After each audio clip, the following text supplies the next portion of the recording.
Yo, yo, yo. What up, everybody? Happy flippin' Friday, baby. The weekend's here. Oh, baby. What we're always working for. You know what I'm saying? It's here. We got the news like we do every day. So we got the news for September 8th.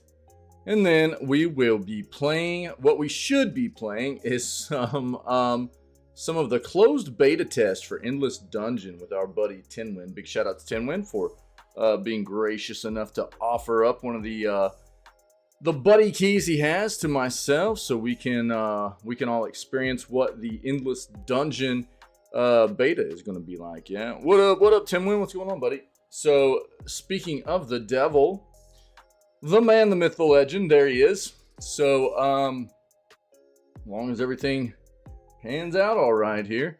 It kind of opened up yesterday, like midday, but figured it would probably be better to just go ahead and start it out today. Oh, sick, dude. Yeah, nice, dude. I'll check it out. Awesome, dude. Probably just going to make me really hungry. So, we'll go through the news, and then we'll get prepared for doing some Endless Dungeon beta testing, man. Tinwin's already got an amount of experience in the game, but it's all been solo play from what I understand. So this will be his kind of first experience getting to play the game in a multiplayer setting. It'll be my first experience in the game at all. So I'll probably be dragging Tinwin's level of play down a bit until I get probably accustomed with the game and everything. But we'll see how it goes. I'll try my best, dude. Yeah. Well, we'll see, dude. We'll see. It's cool, man. We'll make the best of it. You know what I mean? As long as we can get in there and play and everything, it'll be all right. You know what I mean? So it ought to be good. We'll probably have a good time, man. It's all good. Just don't hate on me too much for sucking at the game right out the gate. You know what I'm saying? Let's get in here, guys. Let's go take a look at what's going on in the industry. Let's start this video gaming news stuff up. Let's go.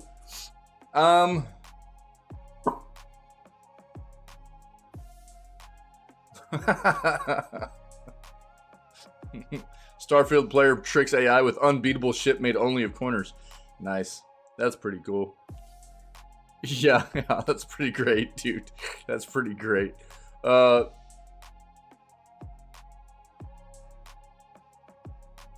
bro, give me a break. No. Dude, okay, look, this is going to be another one of those. I'm going to read this. It's not Starfield, it's your PC that's not good enough.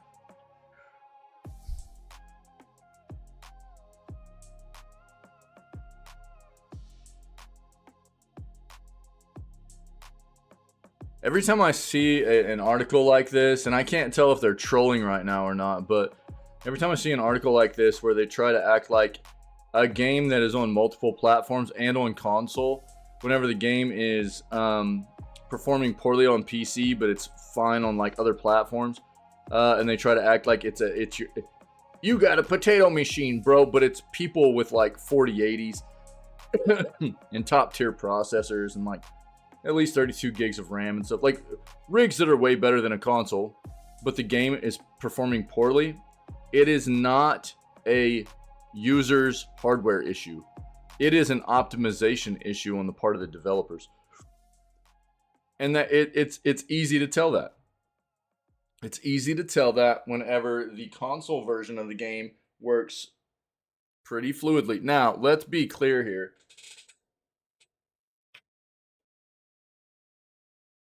They also locked this game on console at 30 frames for a reason. And they opened it up on PC. But that's still an issue on the side of the development of the game. You know what I mean? So we'll take a look and see what's going on here. But I hate this so much.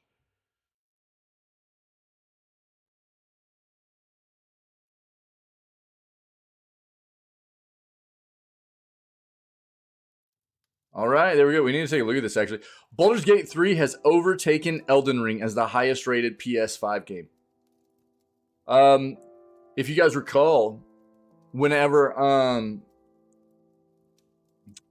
there was a point. Now we need to look at the Metacritic scores again, but there was a point after the full release of Baldur's Gate 3 where the game had slipped from a 97 overall Metacritic to a 96. And what that did is it took the game from like a 7th all-time place to like a 30th all-time place, which is still nothing to scoff at. It was still sitting like right there with like, what was it, Uncharted 4 and what was the other game? Something like that. Yo, Davey, what's up, buddy? Good morning, buddy. Good morning. So, but we still had to wait until the PS5 version released to see if the ratings on PS5 would overall bring the ratings back up to get the game back to an all-time status of taking it into the top 10, you know. But so we'll take a look at this and we'll bring up the Metacritic for it because I want to see what it's done on PC since as well. It probably hasn't changed much on PC, but we definitely need to look at the PS5 side of it. 3 Metacritic. Let's go. PS5. Nice. All right.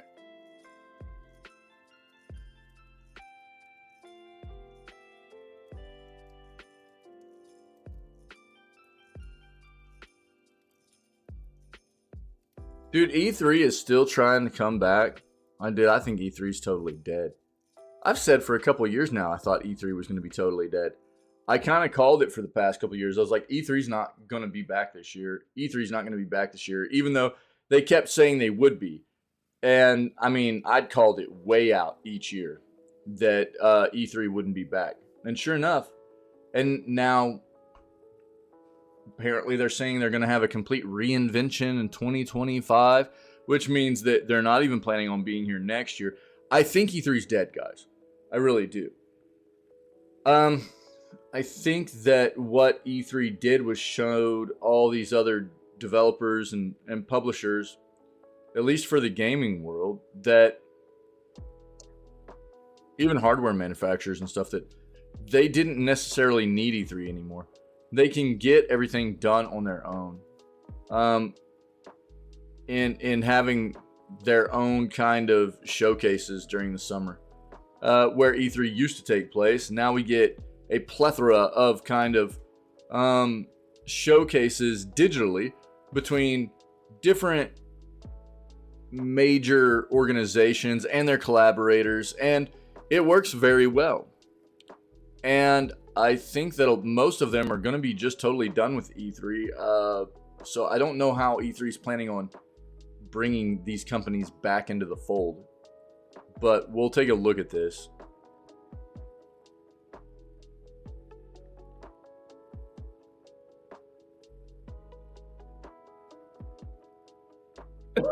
Excuse me. Yeah, we've talked about this.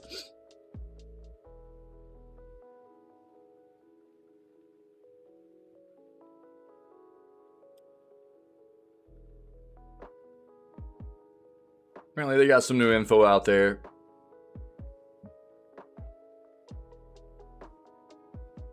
We'll pull it up real quick. Apparently there's some new info there. Public game testing of YouTube playables and stuff, and it's going outside the organization now, so we'll see.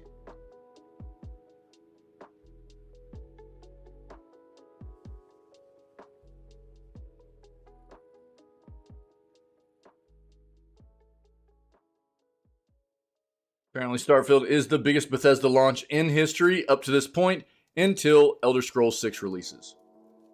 Bet on that.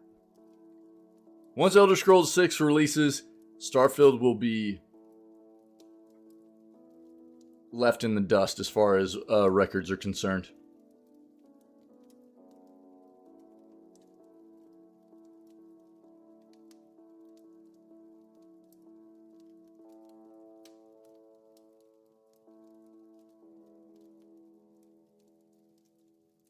We talked about this yesterday, yeah. So Bethesda is publishing an Indiana Jones game. I can't remember the name of the studio underneath them that is creating it. But we're not really going to find out more about the game until next year. So just hold on to your pants until next year. We'll get more info then.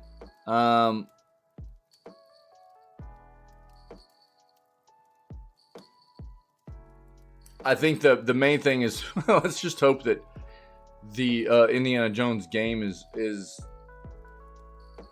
consensus reviewed better than the latest movie is. Yeah, it will probably be right around that time. Yep, probably so, Davey. Yeah, I'm actually expecting that. Yep.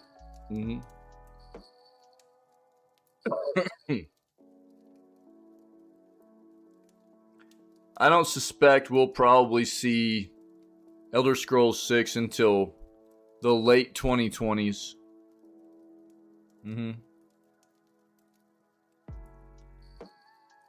It's definitely not a game that Bethesda's going to want to rush. They're going to want to make that as good of a title as possible. So they shouldn't want to rush it anyways. They've already kind of noted that we shouldn't expect it within, a quick time frame after the release of Starfield. And once Starfield releases, obviously, that's when they're going to pivot most of their resources available over towards working on Elder Scrolls 6. And we'll just keep our eyes and ears open for any info that comes out on that title. It'll be, it's already big hype, so. Well, yeah, I mean, I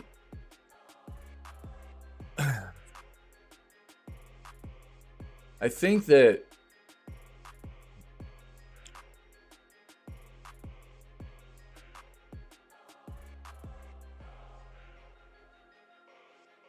that's okay.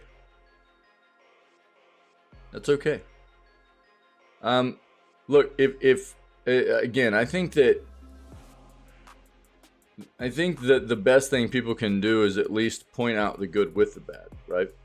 Because if you're doing that, you're providing constructive criticism, at least to a developer, and showing them ways in which you feel like the game could have been better.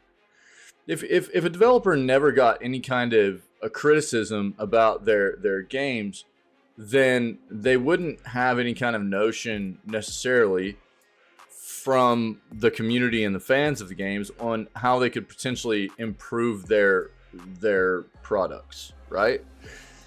So it's not necessarily, now don't get me wrong, there's always the other side of that where there are going to be people that just find any and everything they can absurdities.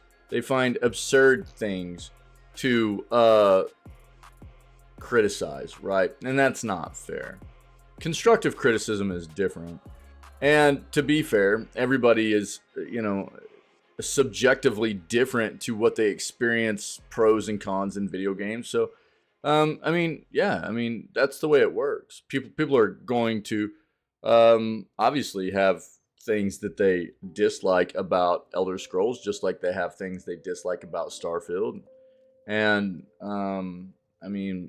that's just the way it goes. So, I don't know. But I think it's important. The thing is to, that's why I just disregard the people that can't find, enough time to dive in and pick out the good and the bad, right? I think that's what's really important. Not to say there aren't games out there that are just absolutely trash cans, because there are. But for the most part, you see people and all they do is criticize.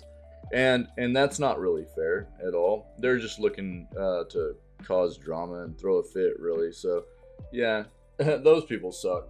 But criticism is something that is also needed to an extent in the industry to kind of help show developers where they might need to improve a little bit. So, I don't know.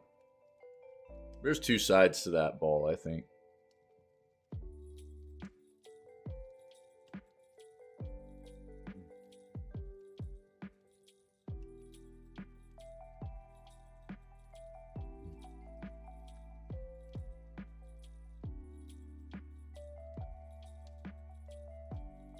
I think what made them very, very popular back in the day was that they were creating, and I think a lot of it is exactly what you're talking about, Timon. They've always made games like that, like what you're talking about. And it's still what they do. Apparently, it's still very much what Starfield is, you know, and there are people that enjoy the Starfield or enjoy the Bethesda formula. That's all you can really narrow it down. That's what you would have to refer to it as, the Bethesda formula, right? And to an extent, it can be enjoyable at times. Like, you know, I'm playing Fallout New Vegas right now, and there's been some fun content. And it's been a very, very long time for me. I'll admit, I couldn't sit there and play Bethesda games back to back to back. I couldn't do it. It just wouldn't work for me. And I think it's because that kind of content would get old. You know what I mean? It is, though. It's Obsidian, Bethesda published. Yes, it's the only Fallout game that Obsidian made, but it is still very much Bethesda. It's the same exact type of game. It's the same exact type of game. So, I mean, you can't say it isn't Bethesda because, yes, it's Bethesda published. It wasn't developed by them, but it is their engine. So, but it's still the same formula. It's still the same formula. They did what Bethesda wanted them to do with the game. And so it's still kind of that same formula, if you will. Now, I played all the way through Fallout 3, and I enjoyed it. You know what I mean? But it's not one of those games that I'm looking to, like, play consistently because, yeah, it would get boring to me. Same thing with Fallout New Vegas would end up getting boring to me, too. I wouldn't want to go back and replay that either.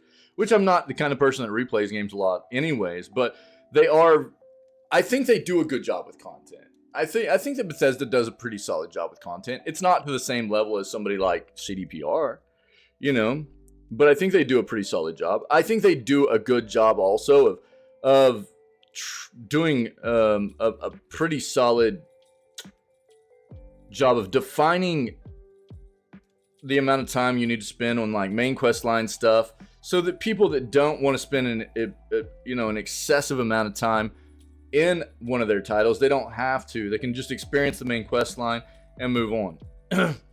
But they give people the option, to pursue more than that if you want to. I think that's the big thing. You know, you don't have to spend a stupid amount of time in their games if you don't want to. You know what I mean? So the whole 80% meh content, 20% good content, you know, it's like, I don't know. I think that's going to be a bit of a respective take as well. Other people will disagree with that. I think, you know,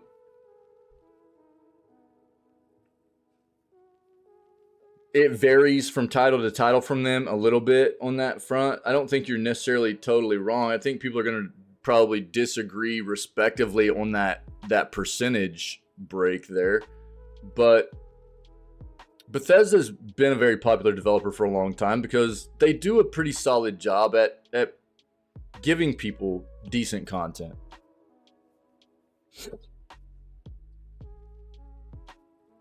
Well, you're obviously not going to be getting something RPG-wise out of them like you do, something like Baldur's Gate 3 or, the Pillars games or anything like that. I don't think they were ever... Well, now, I guess it depends on what titles you're talking about, too. Fallout, for sure, you're not. You know what I mean? I think you're going to get a better RPG experience out of Elder Scrolls games than you will out of like a Fallout game. You know what I mean? A deeper, anyways. I don't think it's still going to be on the level of something like Baldur's Gate 3 or Pillars or anything, but it's still a better RPG experience than the Fallout games are, in my opinion. But that's just me. I don't know. I think that they overall, I think they're a popular developer because they do a pretty good job at over the history of making games. You know, they've done a pretty solid job. But I think that they haven't evolved their recipe enough. You know, that recipe that they started this whole, the Bethesda formula started a long time ago. And back then it was real groundbreaking, right? So it was much more than you would get out of a lot of different experiences. Like when the Elder Scroll games first came out, right? You remember that? Like when the Elder Scroll games first came out, I remember how I felt there wasn't a whole lot that compared to them on that front of what they brought to the table, of allowing you to dive into depth-wise and length-wise and just immersion and stuff. I don't remember a whole lot that I could find to dive into that gave me that experience. But I think that the problem is their formula hasn't evolved very much over time. So we're still getting, quite often, the same kind of thing even in today's productions of the games they make, right? And I mean, obviously there's some like evolution to a little bit of what they do in the games, but overall their formula has stayed pretty static. I don't think it's evolved very much. It's the same kind of stuff. I don't think it's bad. I don't think it's fantastic either, though. I think I'm kind of middle ground like you are, Tinwin.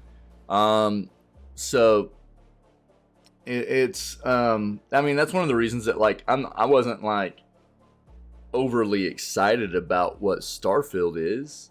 I wasn't like, oh, I need to play that on release, you know, whereas so many other people were. I was just more, you know, anticipating what it was going to be like for people on release. And I think it's actually, I mean, it's rating very well, but it's been more of a mixed bag for people. As the more I talk to people, the more I see reviews and stuff. I think it's a lot of the Bethesda fans, the people that like that Bethesda formula a lot. I think they really, really enjoy it. And then the people that are not huge Bethesda lovers, if you will, they tend to find a lot more that is a bit off-putting about the game. You know what I mean? So I don't know. I'm not necessarily, I'll be honest, I'm not looking to play it anytime soon, if at all. It's just, it doesn't appeal to me very much. And I think a lot of it comes down to probably what Tinwin's kind of getting to here is the Bethesda recipe, dude. It's just the same thing in a different environment, you know? And I don't think that they necessarily hit really, really well on the space exploration side of things. From what I understand, and the space exploration side of things was supposed to be a big draw for a lot of people, and I don't think they really nailed it. Just from what I've heard and seen. I don't have experience with it. And so, you know, Bethesda's traditionally done these games of Fallout, Elder Scrolls, and this is something, you know, a totally new environment for them to dive into. I think there was a lot of potential there, but I feel like they missed on certain aspects of giving a really nice fleshed out exploration experience for people in space. And so that's I think a bit off-putting for people as well. I don't know. I think that I would agree with you nowadays, Tinwin, that the depth of their games feels lighter than what it used to feel like to me, as far as giving you the RPG experience. I think that I would agree with that. I remember back, that's what I was trying to get at, I guess. I remember back in the day when I was really young, playing like Elder Scrolls games and just being fully immersed and being like, oh man, this is like, I haven't really gotten my hands on anything that gave me that kind of vibe, you know? But as we've moved forward, it hasn't really felt like they've evolved to bring more to the table in those aspects, you know? Yeah.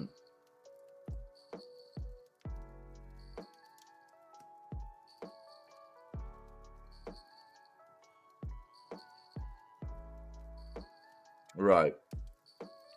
Yeah, yeah. I would love one as well. I mean, you know, yeah, anybody that's been around our community very long knows that you know, I'm always making pirate noises and stuff too. I love the pirate theme, dude. I think it's very good. And I mean,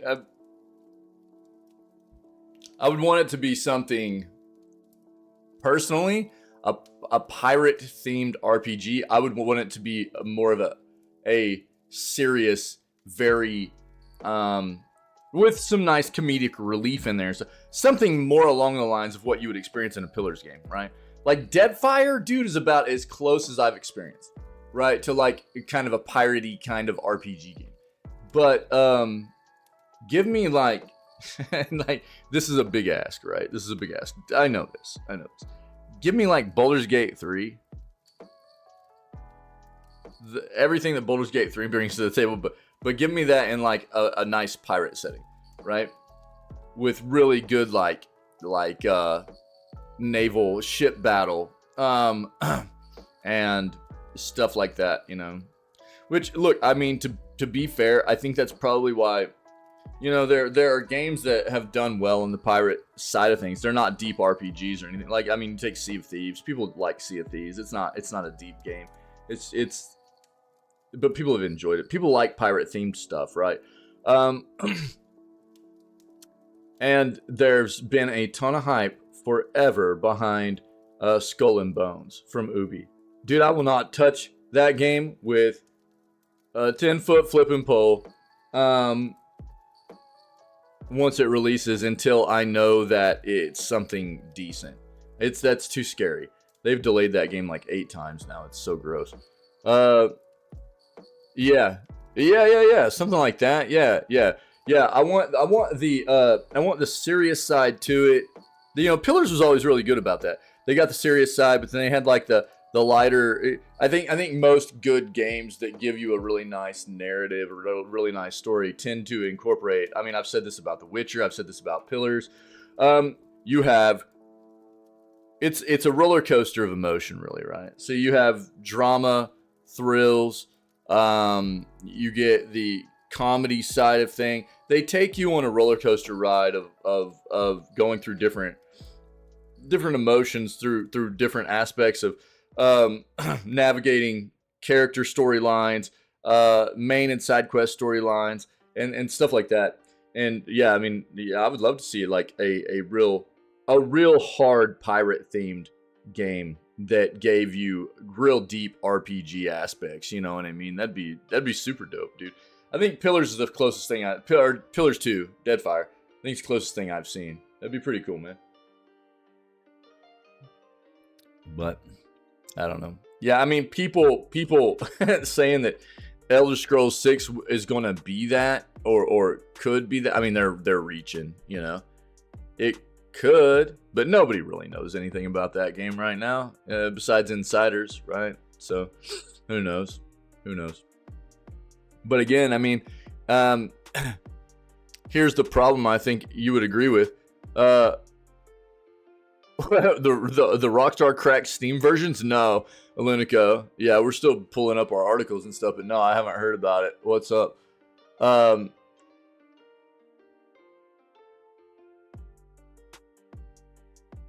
yeah, for sure. That's what I'm saying. Like, the deeper, the better, dude. Yeah. I mean, where maybe even you have to start off, you know, as, you know, a lower member of the crew or whatever until you work your way up and, you know, and even maybe man a vessel as part of that, you know, that crew or whatever until you're able to, like, figure out a way to venture out on your own and become, you know, start your own crew or whatever, you know, or even take over that crew or, you know, a lot of, I mean, that's what you want those options, right, of different things that happen that allow you to really flesh out your own story in that universe or whatever. Yeah, it'd be dope. I think that here's the problem, like, even if Elder Scrolls 6 came out as a pirate themed, I think the disappointing thing is I don't know that it would be deep enough. You know what I mean? Because if you're still getting that Bethesda formula, which they, let's be honest, they haven't really evolved it all that much, then it's going to be a pirate-themed game that's going to be cool because it's a pirate-themed game. But if they're not evolving their game and they're sticking to that same traditional Bethesda formula, it's just going to be more of the same in a different environment that we've, you know what I'm saying? Just like we were talking about before, you know? So, the Rockstar cracked Steam version, so let's see this real quick. Try to pull this up. What's up, Alunico? Happy Friday, buddy.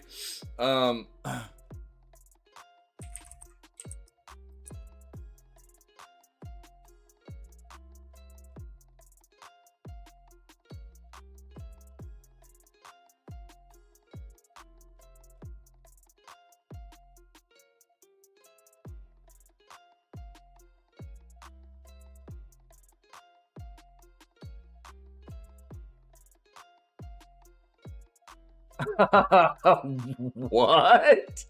Wow, dude. Yo, thanks, Alunico. Yeah. Rockstar accused of selling cracked versions of their own games on Steam, bro. What? A big tricorn or bicorn hat? Yeah, dude. Yeah, no doubt. I mean, I'm right there with you, dog. I'm right there with you. But I think even the people that are like hoping that like Elder Scrolls is, like I said, even the people that I think are hoping Elder Scrolls would be like a pirate theme. I think if they don't really dive deep into like changing their formula and getting deeper with, you know, what they're offering, it's just going to be more of the same that we've always seen from Bethesda, which isn't bad, but it's not outstanding, right? Yeah, dude, exactly, that kind of stuff. Yeah. Or even it happens, you know what I mean? It could be a special circumstance that happens in, you know, during a quest line or something in a game, you know, where you lose that hand. You know what I mean? Where that becomes a trait that you have, and it gives you a buff and a debuff like that. You know, that's super dope. Yeah, that's the kind of stuff you want to see. I think that's where like you know, a game like Baldur's 3 has become so scary for so many developers, right? So you're talking about a game that allows you to do so much. Allows you to do, and I haven't played it yet, so I can't really talk to the gravity of how big it is and the freedoms that it gives you. But from what I've heard, it's just massive, and that's why it's so scary. The absolutely incredible amount of freedom they give you in your choices, the things you can get done, and things like that. And I think that's what's scary to a lot of other developers. But that's what we've always been striving for, and that's what we've always been asking for, and trying to get developers to get closer and closer and closer towards, right? And that's part of it as well, man. Like what you're talking about, Timwin, getting like crazy stuff like that to happen. I have played certain games where like you would get maybe like a mutation that would happen or something if you got infected, and then you would permanently have like some kind of mutation happen that would give you like a buff and a debuff, and that's cool stuff. You know what I mean? I enjoy that, and I'd like to see more of that kind of stuff in games for sure. Whether it be like a something that's, you know, prompted by you know, an interaction in a quest, or even something that happens just randomly in battles or whatever, you know. That's the kind of stuff that makes it more realistic and more immersive, I think, for us as the players, for sure.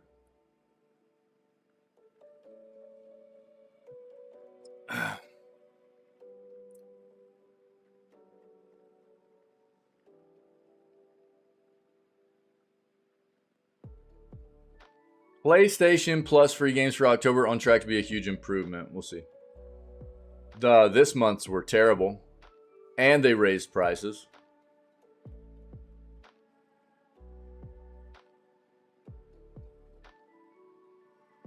Looks like Day of the Devs is going to be back as part of the Game Awards this December.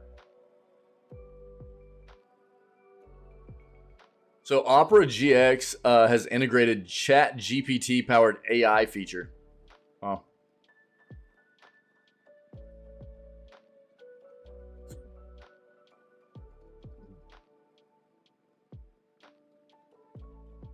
Yeah, yeah, yeah. I'm gonna pull this up, but that's what I was thinking was like, E3 already seems dead because they're already talking about trying to bring it back in 2025. So, look, man, I've said that E3 was dead for a while, so that's not a surprise to me.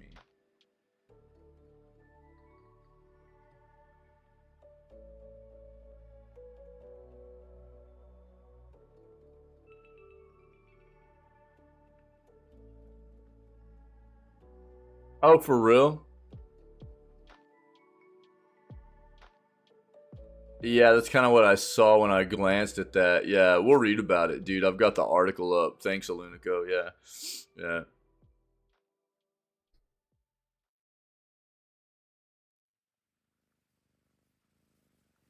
Of course it will. Elder Scrolls 6 is obviously going to be an Xbox exclusive. It's too flippin' big. Now, the difference being here, like, Elder Scrolls 6 is probably a good 5 to 7 years away from release. Bet on that. You're probably not going to see this until late 2020s or the turn of the decade.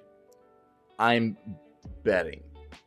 Now, at that point, we're going to be into a new generation, well into a new generation of console, whatever that may be for Xbox. There's a lot that can change in the industry, especially for these big console players and stuff like that. So, if the state of the industry and the competition in the console side of things, it remains to be what it currently is right now for the most part, yeah, Elder Scrolls 6 is going to be an Xbox exclusive. Absolutely. It's going to be on Xbox, it's going to be on PC, and it'll be on Game Pass. Bet on that. That doesn't mean things won't change, though. That could prompt them to do things differently. But right now, if things remain the same, that is what's going to happen. It's too big of a title. It's too big of a title to be putting on other platforms. On release. On release.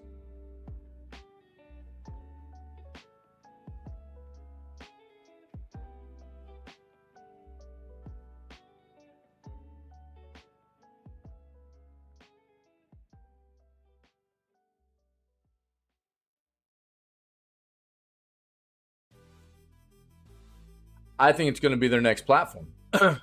Whereas Microsoft's handheld Xbox, I think it's their next platform. I think the next time they come out, like, so what? We're like halfway through really the life cycle. Don't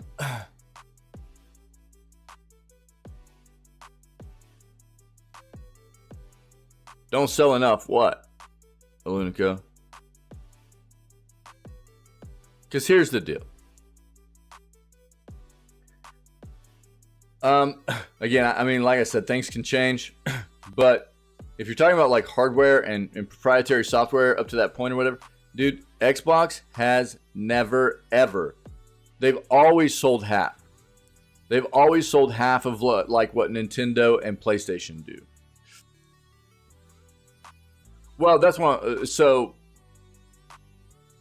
it's not that easy though, right? It will release eventually on other platforms. That's normally what they do with those games, right? Eventually, it will release on other platforms because it's better in the long run for them to make more money off of it.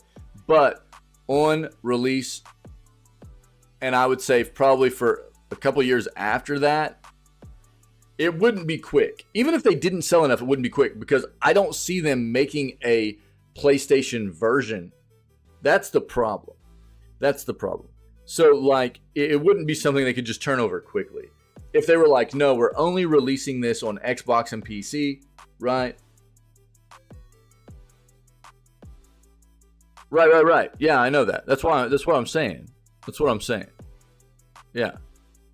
Okay, also, Skyrim, when Skyrim released, you have to take this into consideration too, buddy.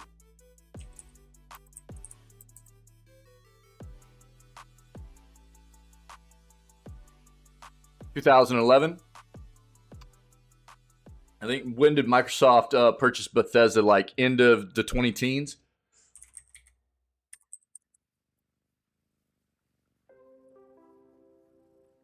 It was actually ZeniMax, but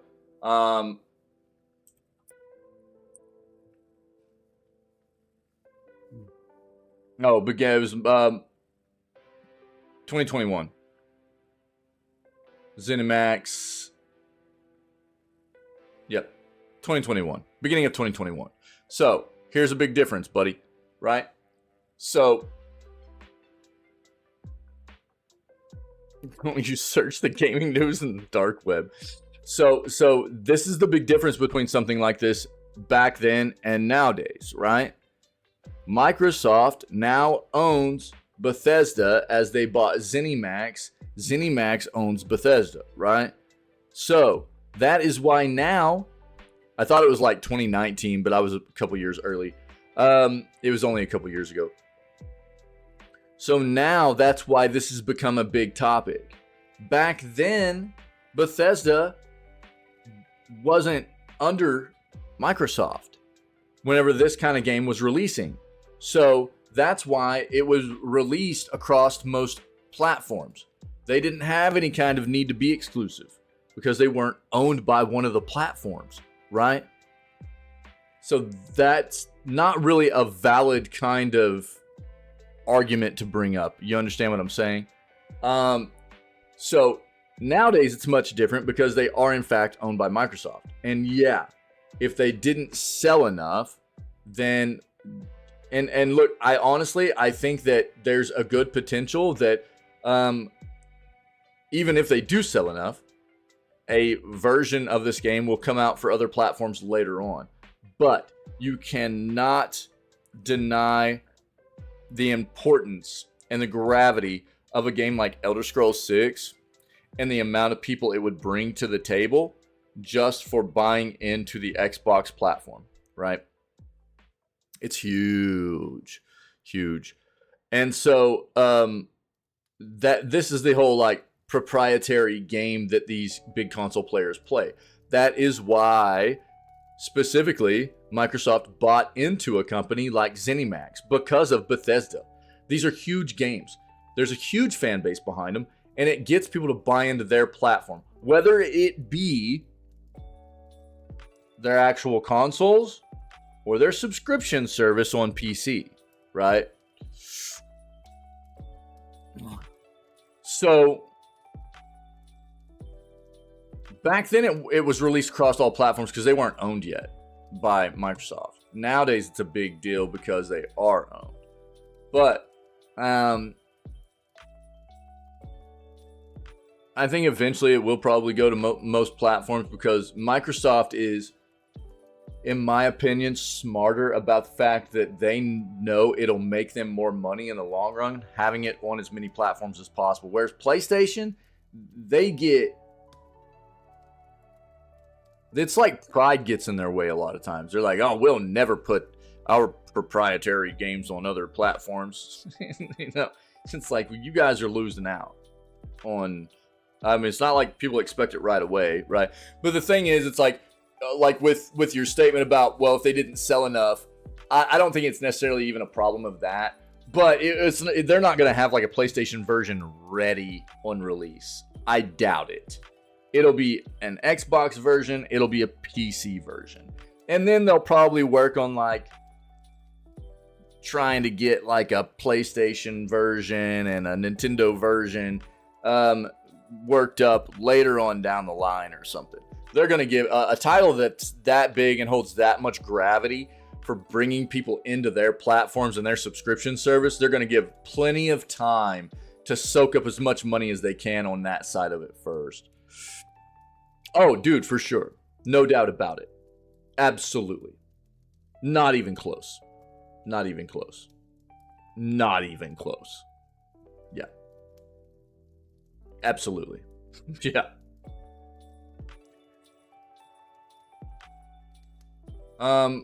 But I've been saying this for a while. I think that so we're like halfway through the life cycle of the current gen consoles, right? They came out in November of 2020. So they're almost 3 years old now. So PlayStation 5, well, at least PlayStation 5 and Xbox Series X and S, right? So those two consoles, or three, not including Nintendo. Nintendo's gonna have a new console out next year.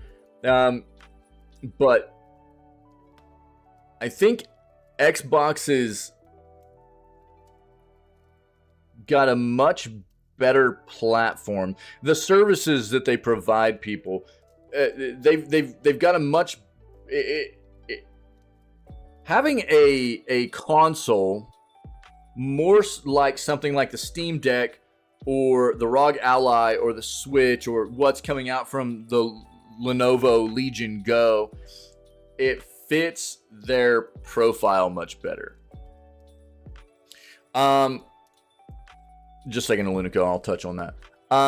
It fits their profile much better because they've got the traditional console side of things. They've got the streaming, the cloud gaming stuff. They've got the subscription service. They've got all that stuff, right?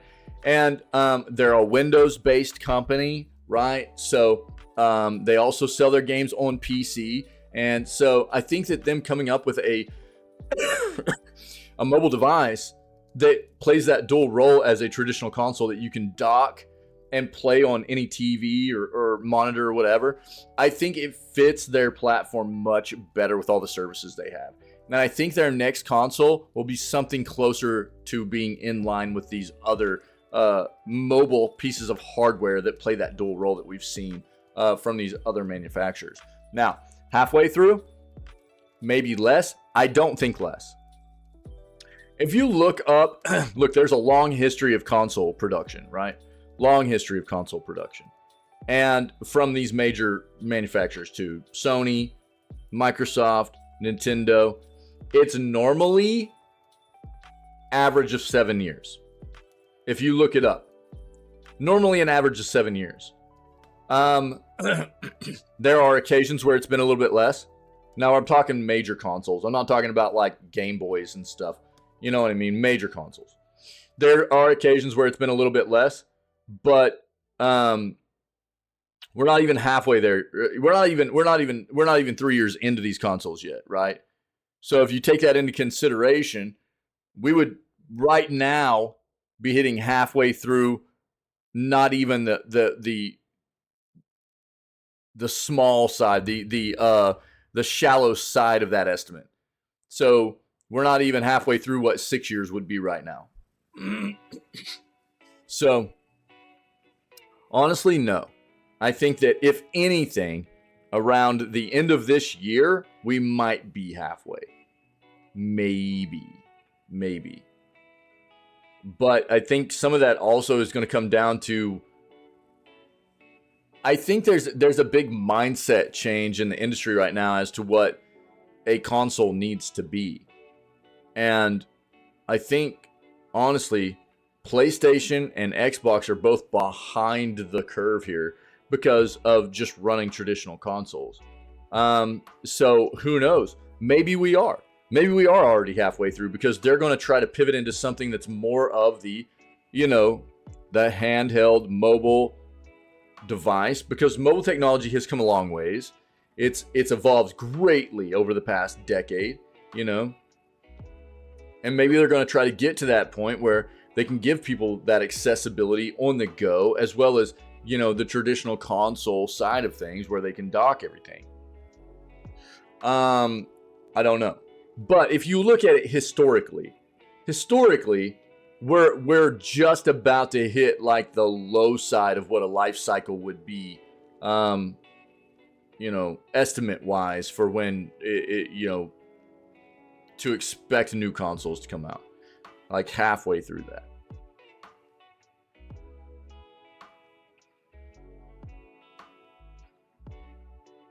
I haven't played Skyrim in such a long time. Yeah. Skyrim was a good game, dude. It was a good game. I enjoyed it.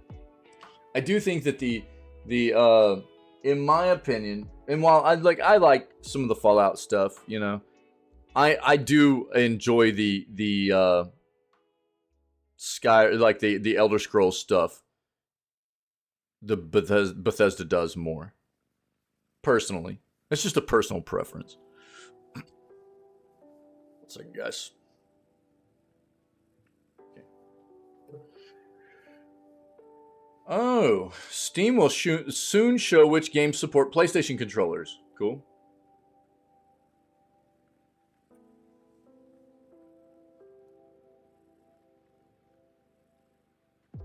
Oh. Payday 3 shares a year-long DLC roadmap as open beta kicks off. This is going to be important because for anybody that's planning on buying into the game, what I have found is that there are like 3 different editions of the game, of course, and the base edition, you get the base game. The next tier up of the game editions, you get like 6 months worth of the DLC. This is a game that has traditionally come out with a lot of DLC. Payday 2 was. Payday 3 will be the same. And the top tier edition gives you a year's worth of DLC, the free DLC. So depending on what this DLC is that they're supposed to be bringing to the table within the first year could determine how much you might want to buy into the different versions of this game on release, you know? So we'll take a look at this.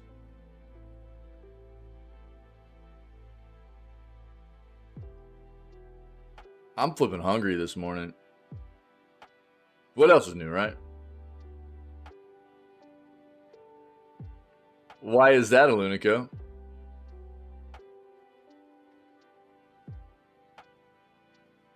Please elaborate, friendo. Let's go ahead and talk about the free game. Right now, it's Spelldrifter. This changed yesterday. So, Spelldrifter is now available for free. It will be free all the way until the 14th. And the morning of the 14th, it will switch over. This will no longer be available. And 911 Operator will then be the free game you can get on Epic Games. This is a no-brainer. Even if you're not a PC gamer right now, this is free. Free games every single week. So if you're a gamer, even if you're not a PC gamer, you might become one in the future. And if you just go make an account on Epic Games, you can do it on their website, and you can log into their website once a week and grab the free game. You'll have a big, massive library of games to start playing once you become a PC gamer. Because you never know. In my opinion, PC gaming is where it's at right now. It's a much nicer side of gaming, much more consumer and gamer-friendly side of the industry, and so this is a no-brainer. You get great games all the time through this service, this platform, and there's no reason not to be grabbing them. It's a no-brainer. Go get them. Go get your games. Yep. I mean, I can show you. I've got my library. How many games? I've got...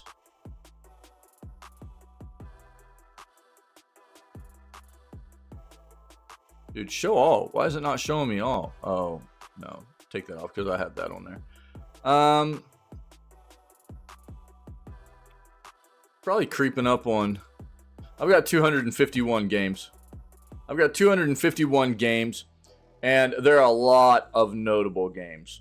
A lot. XCOM 2, Wolfenstein,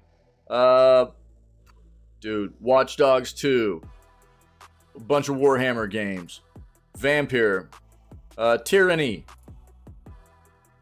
Total War, Warhammer, The Long Dark,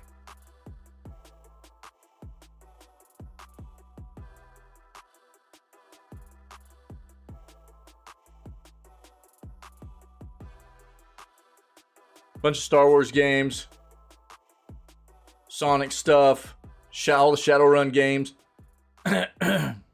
Shadow Tactics, all the Tomb Raider games, Saints Row stuff. There's been a ton of them, dude. Remnant. I mean, you name it. Dude, there's a ton. Pathfinder. I've got 200. I've bought like 3. I've bought like 3 of these. Lunico. Like 3 of these games I've bought. The rest of them have just been free games. Borderlands games, Breath Edge, City Skylines. I mean, you name it, dude. There's a ton of them. Death Stranding. So, I mean, they give away bangers all the time, dude. Enter the Gungeon. Enter the Gungeon. Fantastic game. There's the Fallout games. Fallout New Vegas. Fallout 3. Fallout 1, 2. All of these, dude. They give up. Frostpunk. I mean, dude, I could sit here and go through this forever, but I've paid for like 3 of these. Maybe. Maybe. I know of like, I'm for sure I've paid for 2. I can name one of them, which is RDR2. I can't think of what the other one is right now, but I think I've paid for like 3. That's it.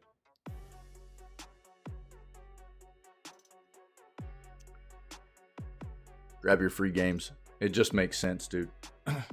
Another reason PC is such a great platform, you get free games all the time, man. You don't get that on console, man. You just don't. Why were you saying Payday 3 shouldn't exist, man? What's that about?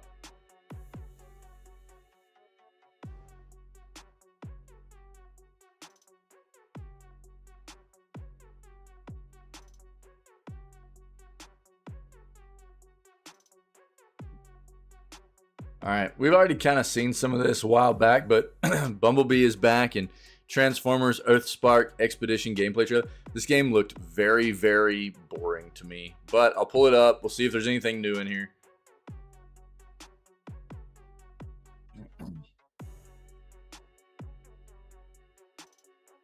Sifu's final content update adds 15 hours of gameplay with a few surprises.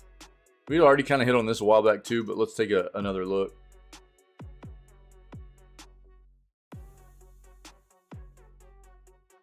Looks like we've got a Tokyo Game Show Xbox showcase coming up at the end of the month.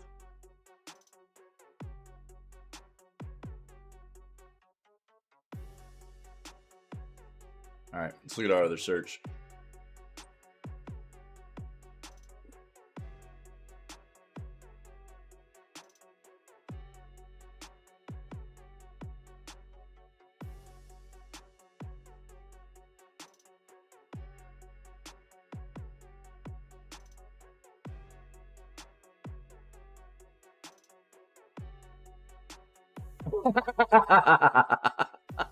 Fools want PlayStation writers and developers to lose their jobs for enjoying Starfield. This is so insane. You know how dumb this is? You know how dumb this is? So I'll tell you this. One of the greatest things I had heard come from a major console personality was at the end of last year. Towards the end of last year, Ragnarok was one of the most anticipated games out there. And what was Ragnarok? God of War Ragnarok was a PlayStation 5 exclusive, right? And there was an interview with Phil Spencer. And Phil Spencer was asked, what is your most anticipated game right now? And you know what he said? God of War Ragnarok. And it wasn't even an Xbox game. It was a PlayStation game. He didn't care. It's one of the reasons that I really, really respect Phil Spencer. And it's one of the reasons that I gravitate. If I was going to play on the console, if I was going to play into the console world right now, which I've gotten far away from it because I'm not a fan of the console world nowadays. I think that Xbox is a better place to be right now than like Nintendo or PlayStation as far as a more consumer friendly environment. Not that they don't still do stuff, because all of them do, but they also have Phil Spencer, which comes off to me as a very, very, he's one of us, dude. He's a very business minded individual, but he is one of us. He loves video games, and it's refreshing to see somebody like that at the top of one of those companies. And he was not going to be shy about the fact that the game that he wanted to play the most that was coming out was a PlayStation proprietary first-party game, right? And I love to see that. I love to see that. It shows me that he's real. You know, it shows me that Phil Spencer's a real person. And how much does it suck that just because somebody that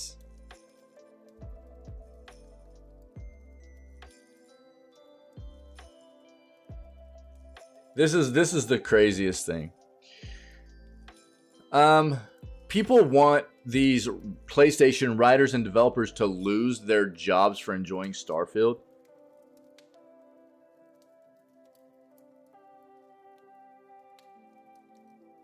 How do you expect people to have an all-encompassing knowledge of the video gaming industry if they're not playing games, to be a well-rounded, knowledgeable person about everything video game-wise, from making games to writing about games, if they're not experiencing things even outside of the PlayStation console? That's asinine. So, I agree. They would be fools. Absolutely. And we'll bring it up and we'll read about it, talk about it.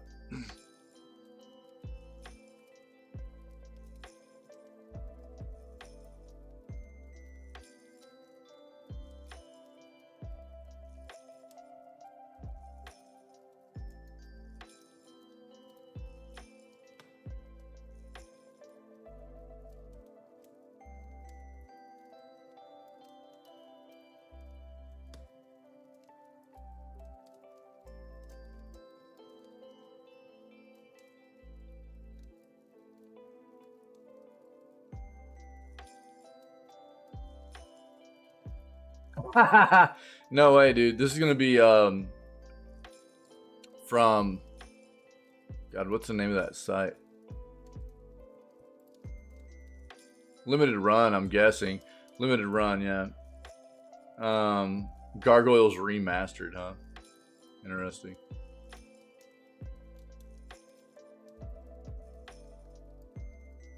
We read about this yesterday.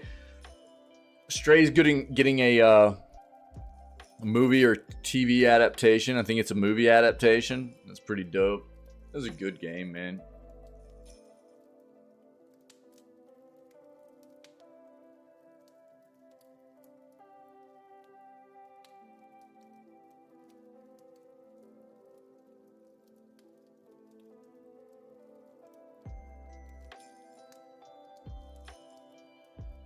Looks like Phantom Liberty is panning out to be roughly 32 gigs.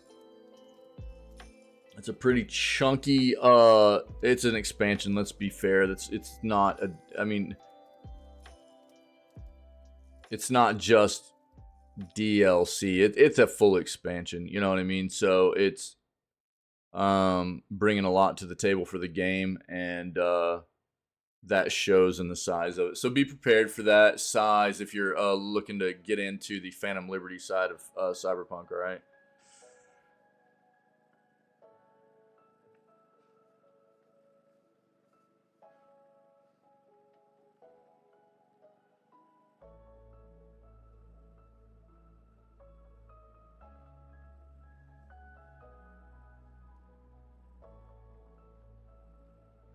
Woo! Sorry, guys. Last one. Here we go. Last page, and we'll start diving into these articles.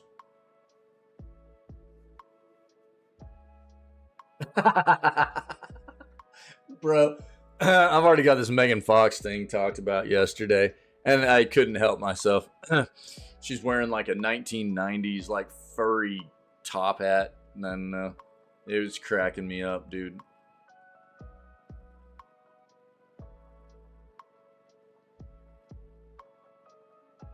Looking like Jamiroquai.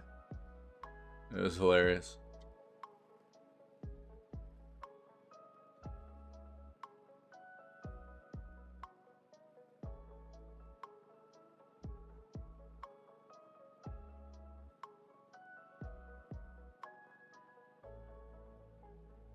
let's make sure we've got all this Payday 3 stuff up.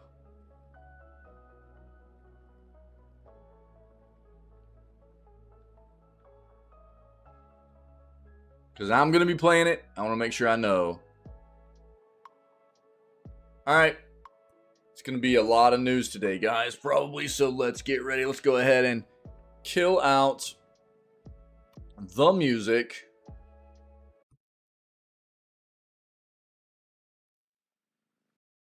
Oh, there we go. There we go. Let's get in here.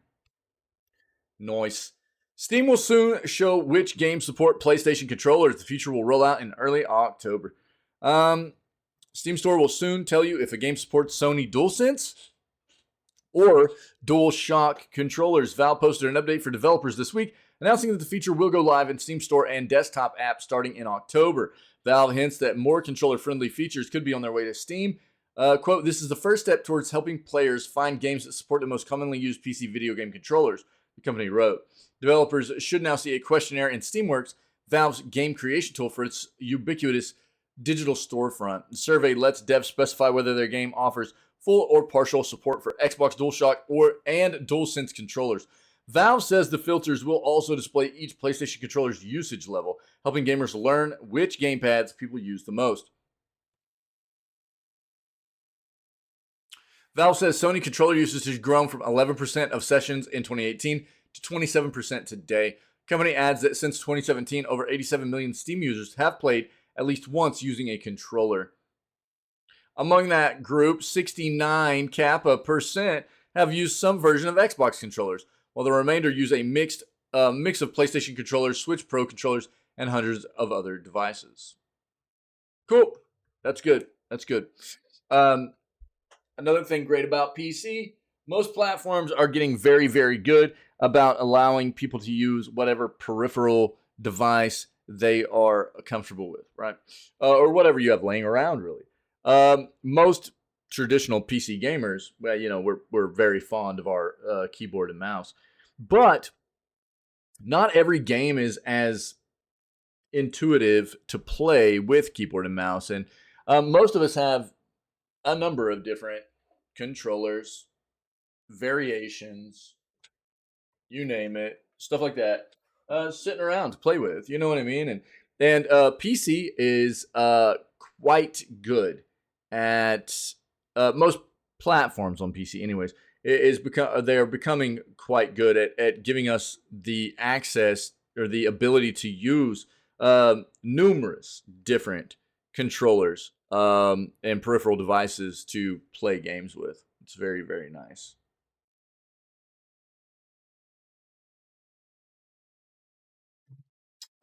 Good stuff. All right. Payday 3 shares year-long DLC roadmap as open beta kicks off. Starbreeze Entertainment wants fans to destroy its servers this weekend. Be careful with that ask. Payday 3 roadmap has been revealed, outlining the first year of downloadable content. Woo! Sorry. Roadmap was shared yesterday, detailing the 4 major DLC launches and further additional content to arrive by autumn of next year. First DLC on the way, Syntax Error, will launch towards the end of this year. Second, Boys in Blue will arrive in spring of next year, while follow-up The Land of the Free, scheduled for the summer. Fear and Green, the last DLC listed on the roadmap, will wrap up the game's first year in autumn of next year. While all names and dates are subject to change, Starbreeze has noted that next year will also include more seasonal events, playable characters, skill lines, new enemy weapons, Unreal 5 update, cosmetics, new features, quality of life updates, and much more. Roadmap arrived weeks ahead of the full game's launch. The open beta kicked off today, will be available to play until September 11th. Beta has been described as a server stress test to ensure Payday has few issues as possible ahead of its very imminent launch. Yeah, launch is on the 21st, but if you buy certain editions, obviously you get in early. So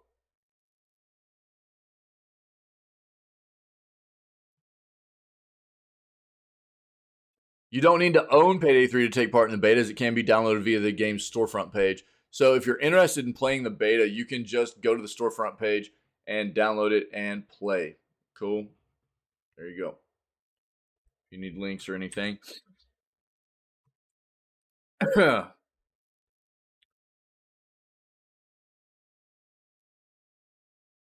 see if there's anything new in here. Payday 3 will feature 2 new female playable characters. Revealing Payday 3 will introduce 2 new female playable characters. This update was announced through a brand new trailer for the upcoming first-person shooter, which revolves around 2 new aforementioned characters called Joy and Pearl. The official trailer description acts as an announcement telling players that they will have 2 additions joining in on their next heists. Pearl's inclusion in the team will be absolutely magnificent, as she brings a fresh new flair to the whole dynamic. On the other hand, Joy will be returning as the gang's hacker. Nice! Ensuring that all of the technical aspects of the dangerous heists are handled smoothly without any kind of hindrance. Both of these heisters will be playable from the very first day when the game finally comes out on September 21st, like I just said. Hacker Man. He's the most powerful hacker of all time. What? What, dude? Who's getting upset, dude? Nice hacker man's, dude. I haven't seen that one be used in a while. Who's getting upset, bro? Everybody, because everybody gets upset about everything nowadays. Yeah, here's the actual view of the DLC that's supposed to be coming out. Syntax Error, Boys in Blue, Land of the Free, and Fear and Greed.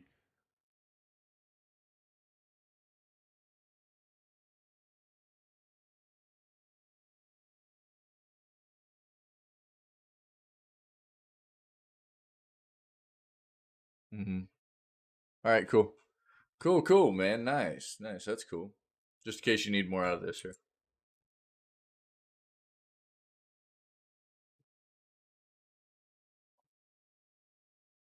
Well, no, I mean, unless, I come across it in our news segment, like I came across something similar about Baldur's Gate 3, but it was like reading a review where somebody was like losing their mind just because there was like a trans because you could make a trans character. And it's like, dude, you're an idiot.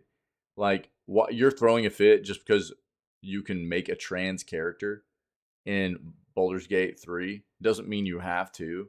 You know what I mean? And they like review bombed it just because of that fact. It's like, man, you're just so dumb. But no, I hadn't heard about this. Hills versus Babyface. Yeah. No, I haven't heard about that, dude. It's people are so weird, dude. Like, I don't know. Was that what I was talking about with the whole like? We might have touched on that a little bit, but I didn't know who was throwing a fit or whatever. Somebody might have told me that there was something going on with people throwing a fit about pronouns in the game or something. I don't know. That might have been where I was talking about. Where I'm just gonna start referring to everybody as a refrigerator. That way, I can just avoid all expectations of what people want to be called pronoun wise. Yeah.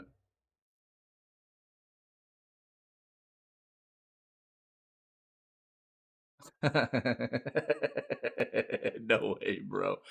Oh, Jesus. All right, yeah, cool. Thanks, dude. Yeah, I'll read about it. Nice, thanks, buddy. Bumblebee is back in Transformers Earthspark Expedition gameplay trailer.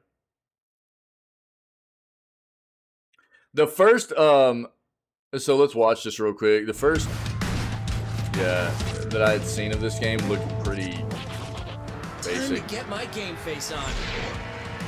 Pretty boring, dude, actually, to me.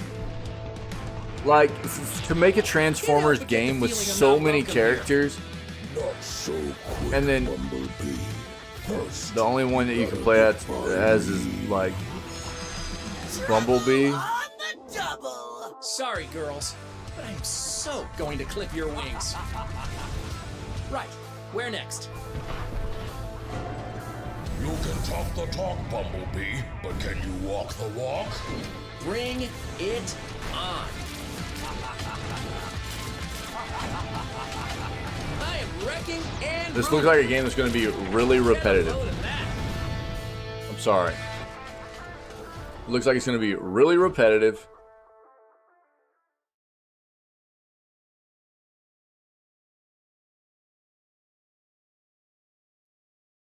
And get boring real fast.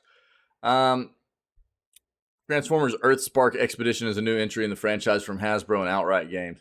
Play as fan favorite Bumblebee in battling. It's not my favorite. Nope. If I had it my way, you'd be playing as Megatron, dude. Battling Decepticons across various biomes and landscapes.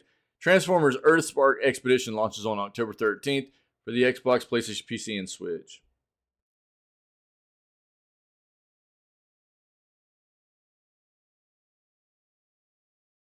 All right. Yeah, I don't know, dude. That looks pretty lackluster to me. I don't know. To each their own. It just... I don't feel like there's been a ton of great Transformers games made, you know? For such an iconic franchise, and a franchise that I feel like could have so much potential. It seems like they've just tried to push out a bunch of bleh versions of, you know, games for that IP. Sifu's final content update adds 15 hours of gameplay with a few surprises.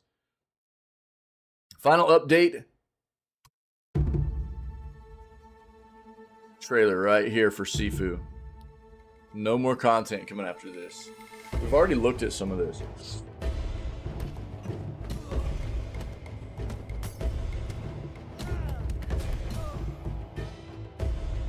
This game is supposed to be pretty solid, dude.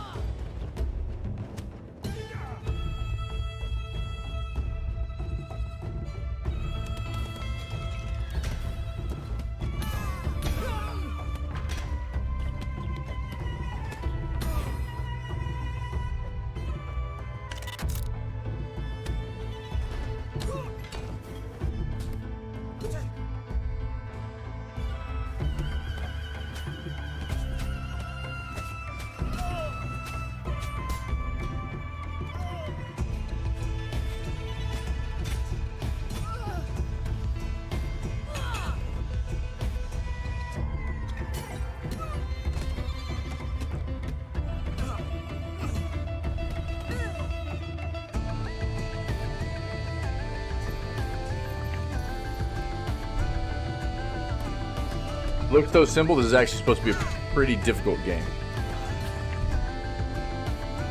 It's supposed to be a pretty difficult game if I remember correctly. So it's actually like built on like a roguelike kind of mechanics. And but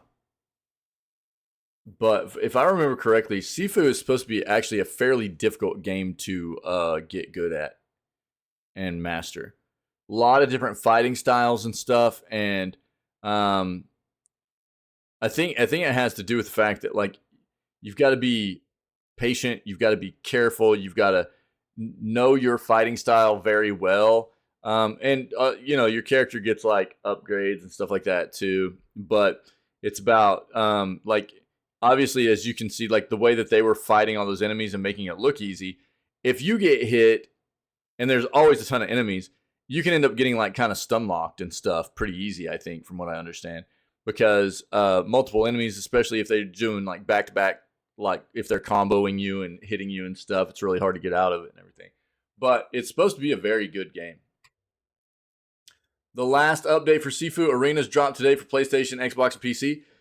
Update adds new challenges and new location based on feedback from the community. All players who own the game can check out the new update for free.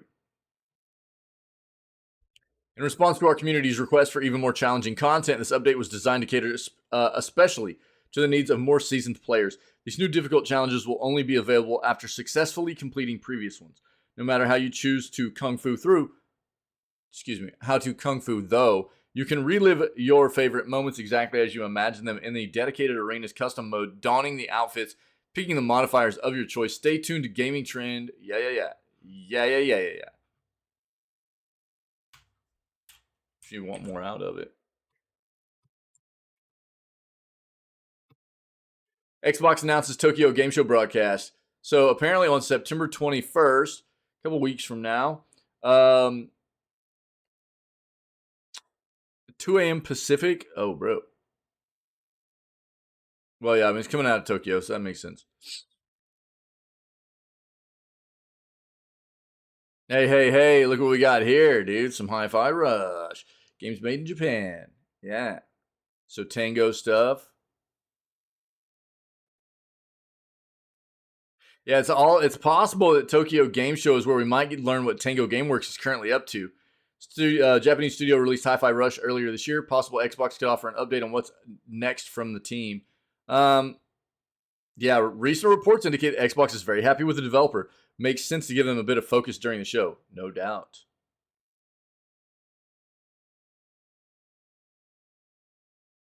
Evil Within 3. Oh God. I gotta get I can't get back into that mindset. I can't get back into that mindset, dude. Oh, how good would that be, though?